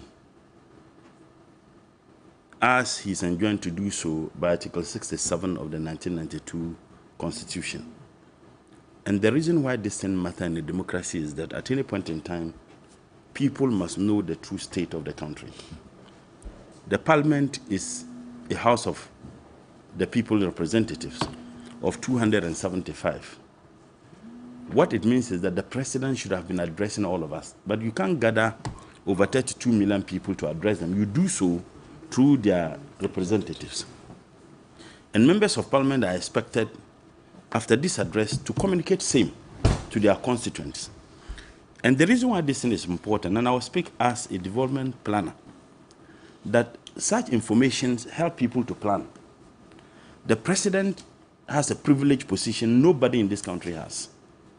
Nobody is clothed with the information of the economy of this country better than the president, or security of this country better than the president, our international relations and obligations better than the president. And therefore, when he is given the opportunity, he must be honest to the people. The president wasn't honest? No, I'll tell you. Even if his honesty is discomforting to him, he must tell us the truth. Because the information he gives us helps us to plan our lives for the next year. And that is why the Article 67 says that the president shall address the nation through parliament at the beginning of every parliamentary session and at the end of that session. So within that year, we should plan. At the end of the year, he should also address us. What the president did there was shocking. Look, and I said on the floor when I was contributing that I love watching Cartoon Network, Scooby-Doo. If I didn't bring myself to speed, for a moment, I was drifted into thinking that I was watching Cartoon Network. This is the State of the Nation address. You cannot say that with the president. If the state, in the Cartoon Network, everything is possible. So you can even lie and go scot-free. What did the president say that is I will tell you. I would unpack them. If you read the 2022 budget, which was presented, 2023 budget, which was presented, the president told us through the Minister for Finance. Mind you, when the Minister for Finance is to read the budget, he says he's reading the budget for and on behalf of the president. That they created 146 factories under 1D, 1F. When the president appeared before us, he mentioned 108 or 106 factories. So within that time to this time, where are the other factories? Is it that they have vanished? The only response is that they lied to us. They lied to us when they were presenting the financial statement, and the president lied to us. And I remember when they said that some of us challenged them in our debate of the budget that those figures they quoted were not accurate figures. So that was the first lie. Two, the president also told us that he has constructed more roads than any other government under the Fourth Republic. That was another legendary of a lie. What the president did, roads that they added bitumen, regraveling, he added all to give us the figures. You remember when he addressed SONA last year and he peddled that same falsehood, he was exposed and they never responded to when we exposed that the president lied to us in parliament. The third lie, the president said, don't blame me. I inherited debt. So the roads, I think we give there some appendix. Oh, they're all like, go and read. Where is the lies? Go and read the roads, the urban roads. I say, go and read the budget. Go and read. I don't like this, but Honorable Mutala, when you say it's a lie, those roads do not exist, or they were not done. I want to know, when you say it's a lie, what do we mean? Were you listening to me? You said it's a lie. So is it that those roads don't exist or they have not been done? Did you listen to me? I said, when you say that I have constructed more roads than any other government, people expect you to tell that these are new roads I have constructed. But you can't do bitumen, regraveling, and you describe them as roads you constructed. That was a lie. And let me tell you to the third lie. The president said, don't blame me. We have this problem because I inherited debt. He said that. Prof, President Mahama met a debt of a little over 80 billion, which started from independence. And by the time President Mahama left office, he left a debt of a little over 140 billion. So what it means is that President Mahama borrowed a little over, 120 billion. So what it means is that President Mahama borrowed a little over 40 billion. This president has borrowed over 480 billion. And you look into our miserable faces and told us that the reason why we have challenges is because you inherited debt. What you have borrowed is several folds more than what you met since independence. Isn't that a lie, Honorable Kwenka? When everybody knows the facts, go and read the 2023 budget. Government has stated how much the debt portfolio of this country is.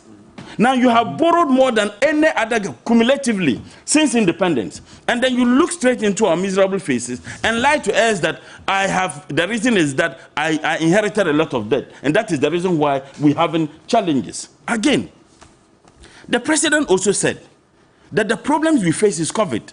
Prof, the best way to manage COVID is to reduce the number of lives being lost.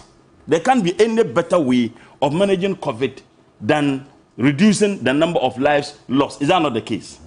Let's look at the figures. Nigeria as at September. September which year? September last year. 2022. 3,155 people lost their lives as a result of COVID. Ghana, 1,456 people lost their lives as a result of COVID. Togo, 275 people lost their lives as a result of COVID. I can give you Senegal, but let me just stop. Let me stop with this. If you take 3,155, if you look at the number, it's bigger than the number who died in Ghana. Juxtapose that against the population of Nigeria. And work it around even 150 million people, not even 200 million people. That gives you 0.00113%. Now come to look at Ghana. Juxtapose that against 32 million people. The 1,456 will give you 0.005%. Come to look at the 274 in Togo, against even 8 million or even 10 million.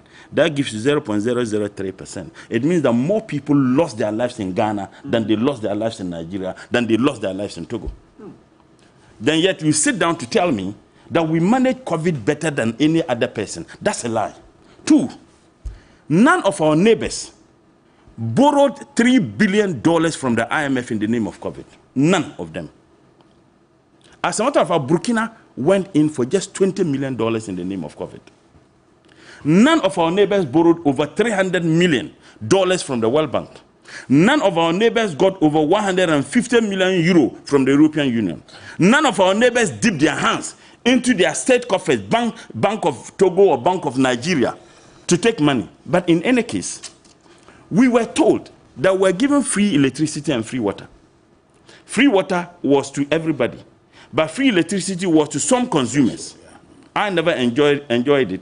I don't think Prof enjoyed it, or you. Once you had air conditions in your house, you certainly will not enjoy it. Out of the lifeline bracket. Now, let me, it's important. Now, we were given the thing, we were told that we are giving it to you free because we borrowed money in the name of COVID. We are now being made to pay that money in the name of COVID levy. We do not know how much the state spent to provide that for us. We do not know how much they have collected so far. Now, assuming that the state spent $20 million in providing us with the free water and free electricity, and with the COVID levy, we have paid more than $30 million, wouldn't that amount to extorting the already extorted citizens? Yet the president had the guts to look into our face to tell us this. Again, it's important that the president also talked about unemployment. I mean, I was shocked. Now, if you claim that 1D1F has created so many or so much jobs, I did economics at the SS. You don't need a Professor Buckpin. He was my classmate. Okay.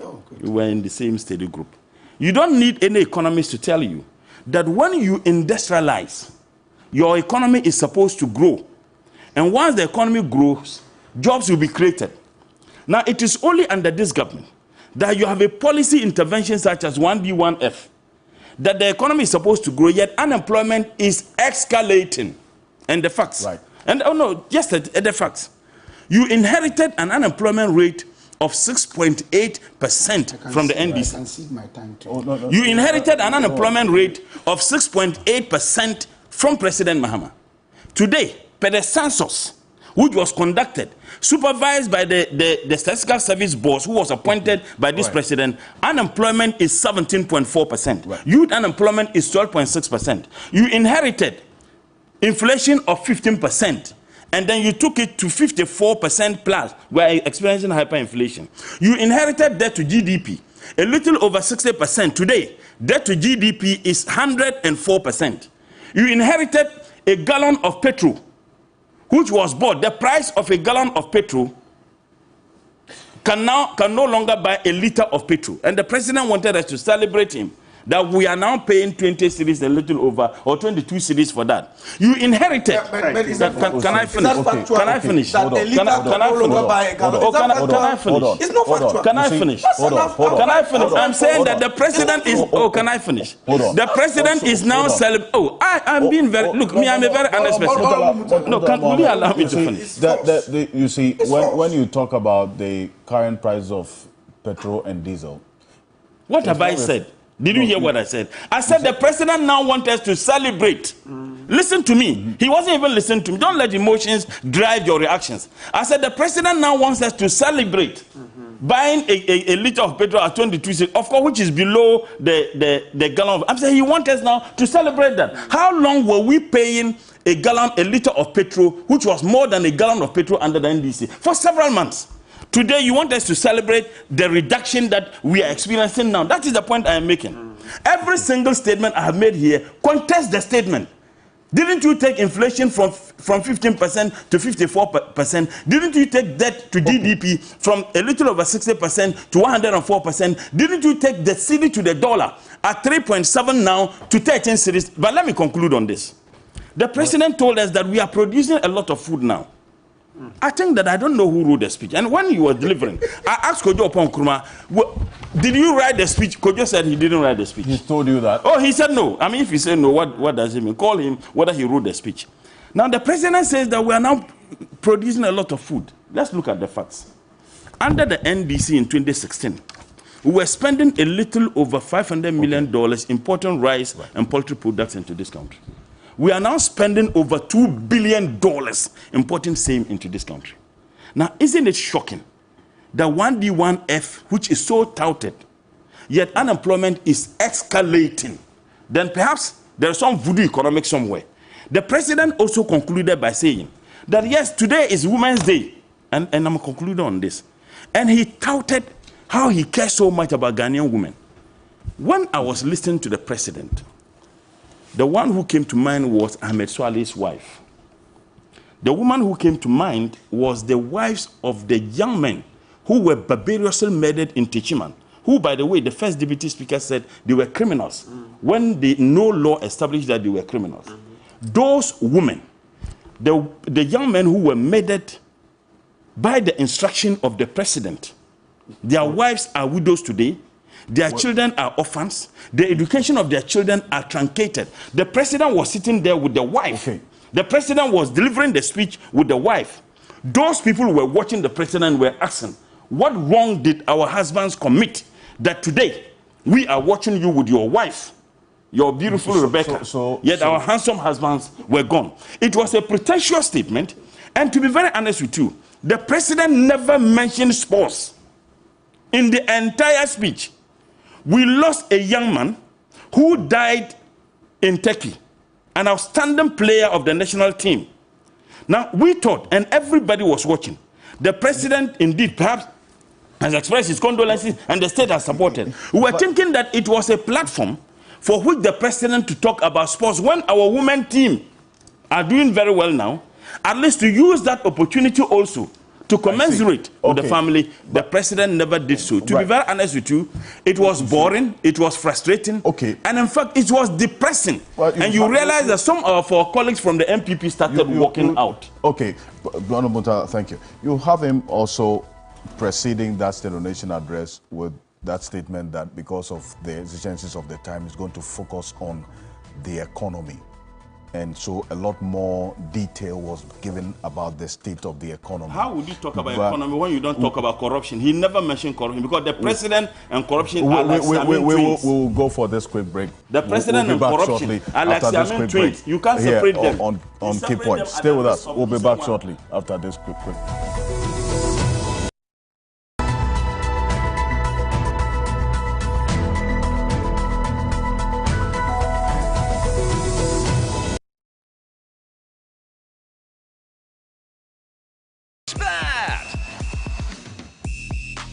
Reliable bookmaker with high odds. Wide selection on events. And bonuses for every taste. 1xBet. Easy use, easy win. This advertisement has been vetted and approved by the Gaming Commission of Ghana. Bet responsibly, not for persons below 18 years. Cartel Multimedia, in collaboration with PB Entertainment, presents Boko Hawk Onyede. A married man having an affair? It was just a mistake. Oh, to hell with you and your mistake. Please, would you like to eat now or you eat later? I'll eat later. Goodness. Is she the one? She's the one. You should have told us. You are only human. So this one stays between the three of us. It will not get anyone. You have done the brotherhood proud. My husband? Your husband is cheating with the National Service person. And my heart is broken. Hello? It was a mistake. It's showing at the National Theatre on Saturday, March 11th at 4 p.m. and 8 p.m. Ticket is a cool 100 Ghana cedi. Dial star 447 star 1096 hash to purchase your ticket via mobile money across all networks or call 0506 780 720. Sponsors Cartel Group, Tanfreds and Logistics, Avenue Condoms. We are on a mission promoting access to quality health and education through the power of our media space.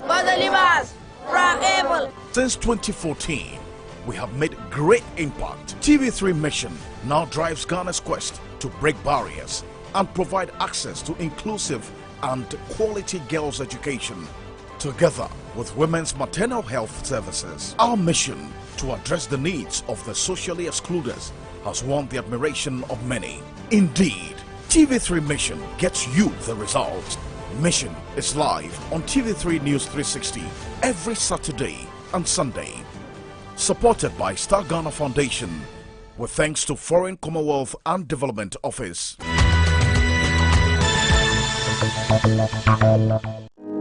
Hello guys, this is Baba, and this Saturday I'll be chilling with the beautiful ladies.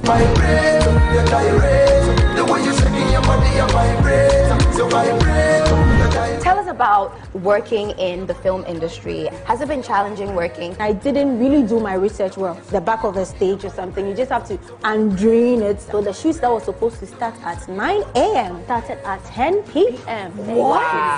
Akwesi Jones. Yes. You mean to tell me? Yes. After 20 years yes. together. 20 years. This is how you repay me, Akwesi Jones? Have I got the part? You have the part, darling. Make a guest list and add 20% more. That one, Baba, this is yours. This is yours. This is yours. Wait, a cocoa. Done. Finish. Done. We got it right. Well done. Our memory is sharp. The Ladies Circle shows this Saturday at 6 p.m. on TV3. Brought to you by Yaz Sanitary Pad. Onga. It's about to get more sporty. With a touch of super entertainment with your favorite stars. Times we played the Together, Chaskele, the football. Who should I take? Sonny Cruz?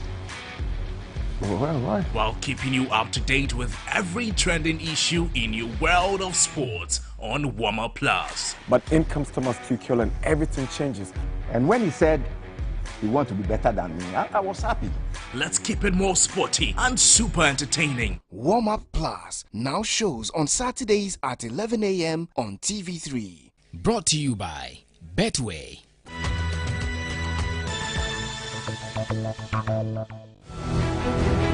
This is Confessions on TV3. The next day she called, we spoke, she was very grateful. We kept on talking after. Do you know this lady? He said, oh yes, that's my junior pastor's wife.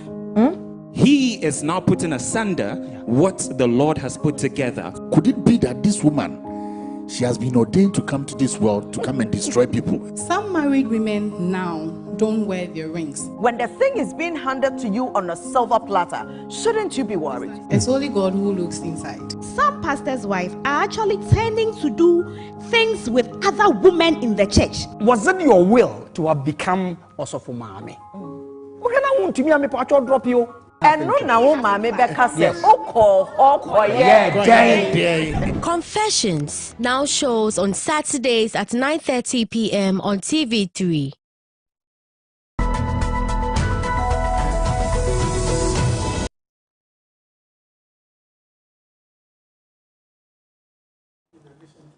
Welcome back. This is Key Point on TV3.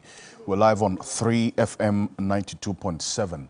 Also on 3news.com and TV3 Ghana on Facebook. The Honorable Joseph Kpenka, no, you've landed respectfully. Respectfully. No. I would determine whether that seeding is approved or otherwise. Thank you. Joseph Kpenka, please. Thank you very much. Yes, my preliminary remark before I delve into the matter is that nobody, and I repeat, nobody, including His Excellency the President, has said that. Yeah, if you can take the paper off the mic. Very well. Yes, thank you. Nobody, including His Excellency the President of the Republic, has said that the taps of Ghanaians are flowing with milk and honey. Anybody who says so will be living in a dream world of his own. And nobody has created the impression that everything in Ghana, as we speak, is perfect. But the circumstances of the times, against the backdrop of performance of government, is what we should measure and determine whether or not, percentage-wise, government has performed well. Now, I am speaking to this and not my own fantasies in my head. If you look at page 4 of the State of the Nation's address, and I would like to, with your kind permission, just go through that briefly. The state of Ghana, as we have stated time and again as a government, we are saying that the crisis started in 2020 when COVID struck. Now, His Excellency the President, as I indicated, page 4, says that this is what I told this House on the 20th February 2020, and I quote, Mr. Speaker, in 3 years, we have reduced inflation to its lowest level, 7.8, in January 2020, since 1992. For the first time in over 40 years, we have had a fiscal deficit below 5% of GDP for 3 years in a row. For the first time in over 20 years, the balance of trade, that is the difference between our export and imports, has been in surplus for 3 consecutive years. Our current account deficit is shrinking. Interest rates are declining, and the average annual rate of depreciation of the cedi is at its lowest for any first-term government in the Fourth Republic. Our economic growth has rebounded to place Ghana among the fastest-growing economies in the world for 3 years in a row at an annual average of 7%, up from 3.4 in 2016, the lowest in nearly 3 decades. The international investor community has recognized this development, resulting in Ghana today being the largest recipient of foreign direct investment in West Africa. The sovereign credit ratings agencies have upgraded our ratings and also improved the outlook for this year, notwithstanding the fact that it is an election year. This was in 2020. Clearly, all the indicators that my brother Honorable Mutala would now look at to be so gloomy a picture and paint as though we are at a point of no return were all in a very, very positive, unprecedented manner as of 2020 before COVID struck. So government is very clear in its vision that had COVID not struck, these figures would have improved and even the economy would have performed far better than it has done over the earlier period. But because of the exigencies of time, the COVID activities, coupled with the invasion of Ukraine by Russia, and then whatever distortions that actually happened, then we had the economy reverse. And His Excellency the President, I would like to urge you to look at page 22 of the address. His Excellency the President is not unmindful of this.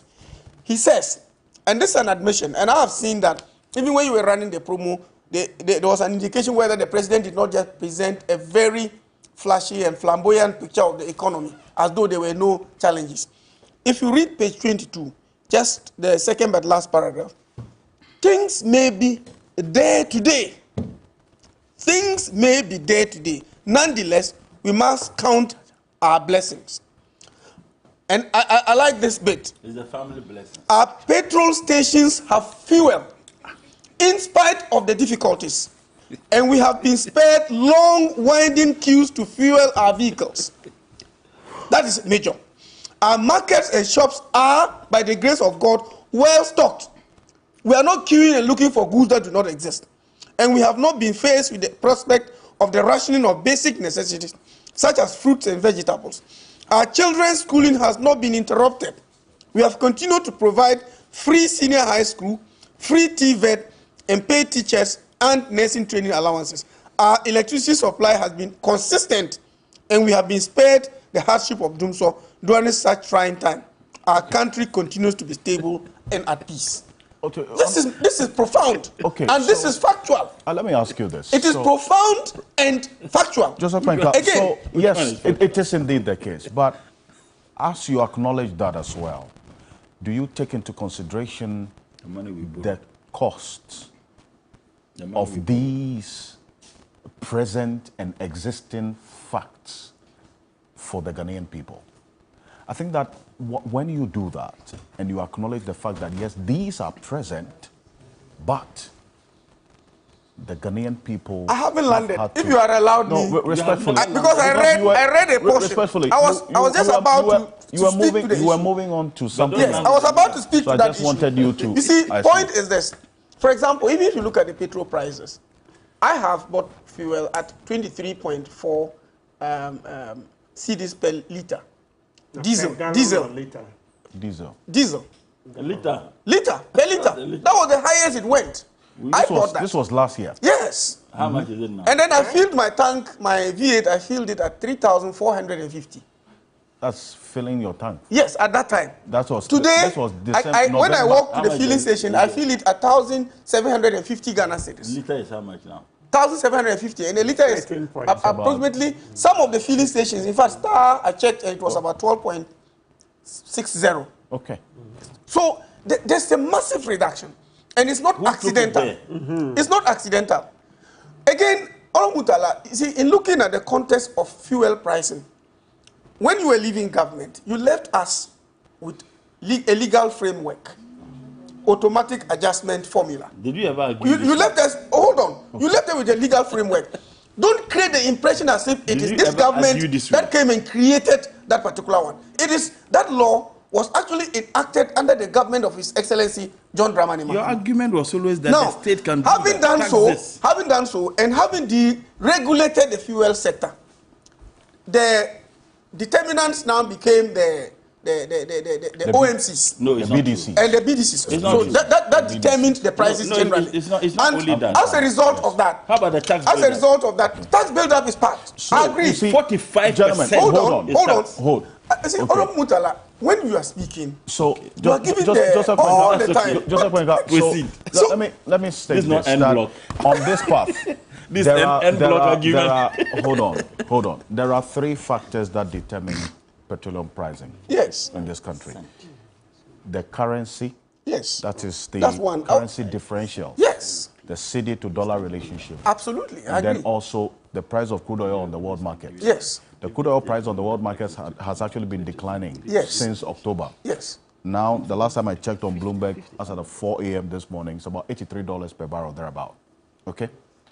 The third factor is the taxes on the price build-up on a liter of petrol and diesel.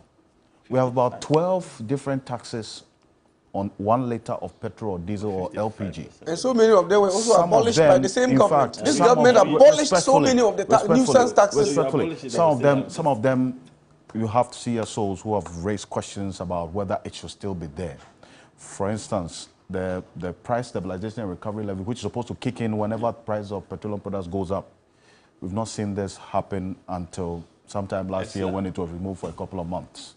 The special petroleum tax, which was imposed when petrol prices That crude oil price on the world market went as low of about $20 sometime in 2014. It was supposed to last for a particular period. You promised that you were going to take it off when you assume power. The special petroleum tax is still in the price build-up. In fact, it's actually been increased. The margin has been increased. So why? Yes. Alfred, my answer to you will be very straight. You see, it is very clear that the global economic picture is in a recession. There's no doubt about it. Not Ghana. Global. And it is actuated by several factors. And we are not living as an island. We're not living as an island. And so, to be able to ameliorate the situation and put things right so that we can fast-track our process to economic recovery and etc., you have to take certain measures that will rake in more revenue. So if, as of now, we are, saddled with the issue of domestic and foreign debt management and etc., and we are working on that with the IMF to be able to meet the conditions so that we can have the IMF step in to help stabilize our economy and etc. And then you go again, in the midst of your extreme need, you go again taking out taxes that will bring in more revenue to help stabilize the economy and all that. You create further distortions in the system. So it is not as if government is intentionally leaving it there as a sadistic measure to inflict pain on the population. That's not it at all. Rather, it is meant to rake in more revenue to help government stabilize the economy. Remember that the Honorable Mutala stated, we've had free electricity for some level of consumers. We've had free water. All those ones we benefited, and at that time we hailed government. No, we didn't. So if we are now in difficulty, we must be ready to make some sacrifices as well. I know it is difficult. There is nobody. Okay. And in concluding, there is nobody, and I repeat, nobody at all who will say that everything is rosy. And I have not gathered that impression from this. But we need to count our blessings in the midst of all this. And as I always say, when we count our blessings and name them one by one as in this, and then many others, it will surprise many what Nana has done for Ghana. Thank you. Yeah, listen, Mr. Kansi, look, the President's State of the Nation address just reinforces our biggest problem in Ghana today, which is a leadership crisis. Leadership crisis. If you read the speech, I was like, this man, he ran away from all the facts. It's like President Trump. He was presenting alternative facts. Do you see that throughout the speech, he didn't acknowledge that this ditch we are in, the IMF and the World Bank warned us. They told us in the 2019 debt sustainability analysis. I want to read a portion. It says, look, and anybody can Google it. You can Google it on your phone. Well, this is on the IMF website. Yes. So it says going forward, that's 2019. So at the end of 2019, they saw the problems coming. It said going forward, maintaining fiscal discipline, building buffers, diversifying the export base, and exercising caution in contracting new external financing arrangements for infrastructure and other spending would be critical in making sure public debt dynamics be put firmly on a downward path. Opana rejected this advice and went on. He was reading those statistics. The context is that 2019, we had just come out of the IMF program, right? And the IMF had helped us. That's why you see all those statistics, inflation, this. It's because we're under their guidance, under their stewardship. You see, can it only be credited to the IMF that we can't manage our own affairs? We can't. No, so it's just the IMF. That is it.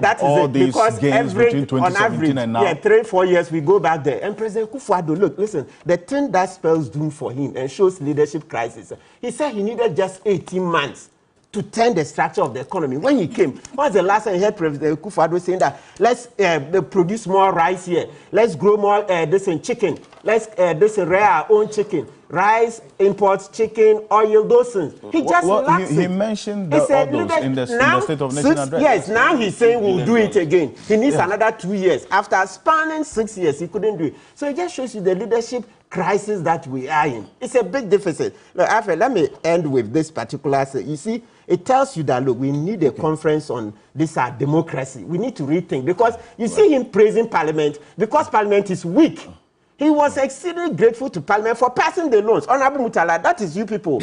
You sit down, you make noise, but you pass. You sit down, you make noise, you pass. We are in big leadership crisis. We need to have a conference on leadership. We will change so that the philosopher king that you see, this and Plato and Aristotle talk, this and Socrates talk about. Let's see how we can choose better leaders. If not, we'll end up the same. Professor Emmanuel Asante also said the message says that all these loans procured during COVID that Murtala Mohammed ran through, they did go through Parliament. And what was Parliament's position on it? Did they approve this? Because the president couldn't have just taken those loans by himself. So Parliament also has to answer questions. No, if I can quickly answer, because specifically to me, the loans, when you, there is nothing wrong with going in for loans. Right. But what you have been able to do with the loans, with all the things they have borrowed, as stated, President Mohammed borrowed 40 billion.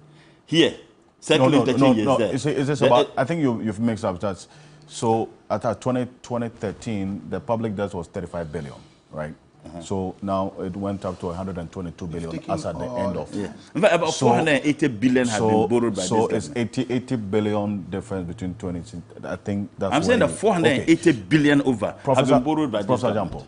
Well, thank you very much. I think you've given all the time to them, and I've you said little to say. You said I should see. You said I should see. So I think that what we should all agree is that we are in difficult times, very difficult times. Self-inflicted. And soreness must be filled with candor, touching on what has been done and the challenges that we face, with the view to carrying all of us along in helping duty bearers to sphere us out of this quagmire. Soreness are not expected to rather be listened to and make people confused and angry. I listened to the president, and after 66 years of independence, we do not even know how to admit wrongdoing. We can't even say that, look, we did this right, but here we erred. And these are the things we are doing differently to correct the errors. We can't even do that. We are blaming all other factors external to us other than ourselves. I listened to it, and it made me sad, because I thought the president had an excellent opportunity during the SONA to carry all of us as citizens behind him so that we all assist. I mean, what will hurt if the president comes to tell Ghanaians that, fellow Ghanaians, times are hard. We ourselves contributed to the hardships, but I also blame some on COVID and external crisis. But these are the kinds of things that we are doing to right the wrongs that we did. And we expect you all to follow us or to support us. I mean, when you do that, you soften people's stance, and then you whip up that the need for us to be united or united behind you. You whip up that sentiment of patriotism and nationalism among Ghanaians. But I listened to the president. After listening to the president, I was sad. I was also angry because I thought that the statement was not filled with the needed candor. And I was thinking that whoever did that write-up for the president did a great disservice to the president, and then also a great disservice to the nation. It didn't go well. It's not. It was supposed to be an opportunity for the president to rally all of us behind him by accepting, admitting. You see, at age 66, as after independence, we should also learn how to admit wrongdoing. Right. Professor Ransford Jampo, thank you. And I don't have he is the Auditor General's a professor of political science. Professor Ransford Jampo, the University of Ghana Political Science Department. Prof, as always, thank you so much. Member of Parliament for the Tamale Central Constituency, who is also a student of Professor Jampo. The Honorable Murtala Mohammed, thank you for joining us. Also, Martin Kpebu is a private legal practitioner. Thank you so much. Joseph Kwenka is a former Deputy Attorney General of the Republic of Ghana, as Minister of Justice as well, and a former Member of Parliament who is lacing his boots to get back into Parliament, from what I understand. Thank you so much, gentlemen, for joining us. On behalf of the rest of the team, we appreciate your company as always. For those of you on 3FM 92.7, and remember, we are mourning the death of our colleague, Francis Boche. Today, he was a member of the Key Point crew every day here at the camera department. On behalf of the group CEO, management and staff, we thank you all for mourning with us. I am Alfred Okansi. Have a great weekend.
This program is rated U. It contains no scene, action or dialogue that could be construed as disturbing, harmful or offensive. It is suitable for all ages.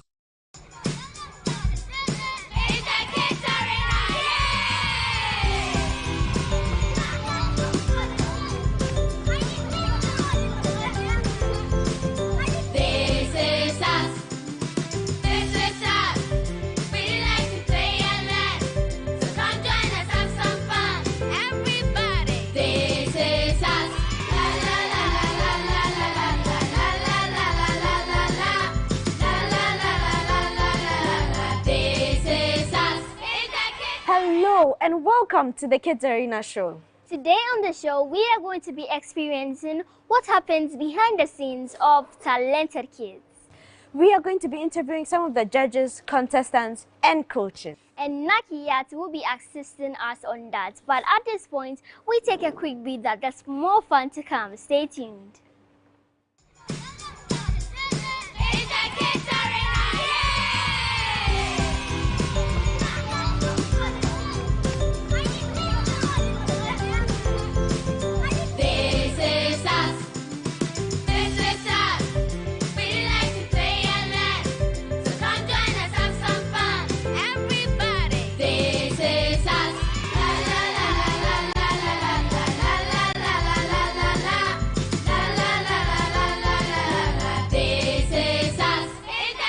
Remember to keep being nice to each other. We will be right back. Keep smiling. Welcome back. Welcome back from that commercial break. Now you might be wondering why Aurelia is just like this. Actually, I'm dressed in a queenly attire from the Volta region, and this is because I am hosting the Ghana Month edition of Talented Kids. Wow. Now, before you go and do your thing, can you give us like what your experience has been like on Talented Kids so far? My experience so far has been amazing, great, and tedious because, you know, hosting for about 1 hour is not a joke. And I'm really happy that day by day I get to meet people from different backgrounds and with different talents doing great work in the community. And you know, this is not an opportunity you get like in a day, so I'm very thankful and grateful for that. Yeah. So would you say that Kids Arena has helped you? Yes, kind of. Yeah. Okay, so sit back, relax, and enjoy some of the happenings behind the scenes at Talented Kids.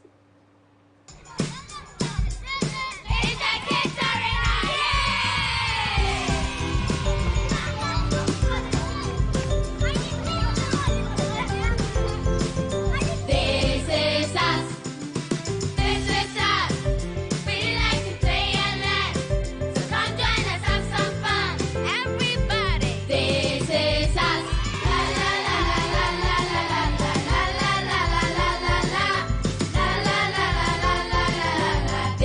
Today is another beautiful Sunday and another amazing episode of Talented Kids Season 14. Yes, it's Independence Day.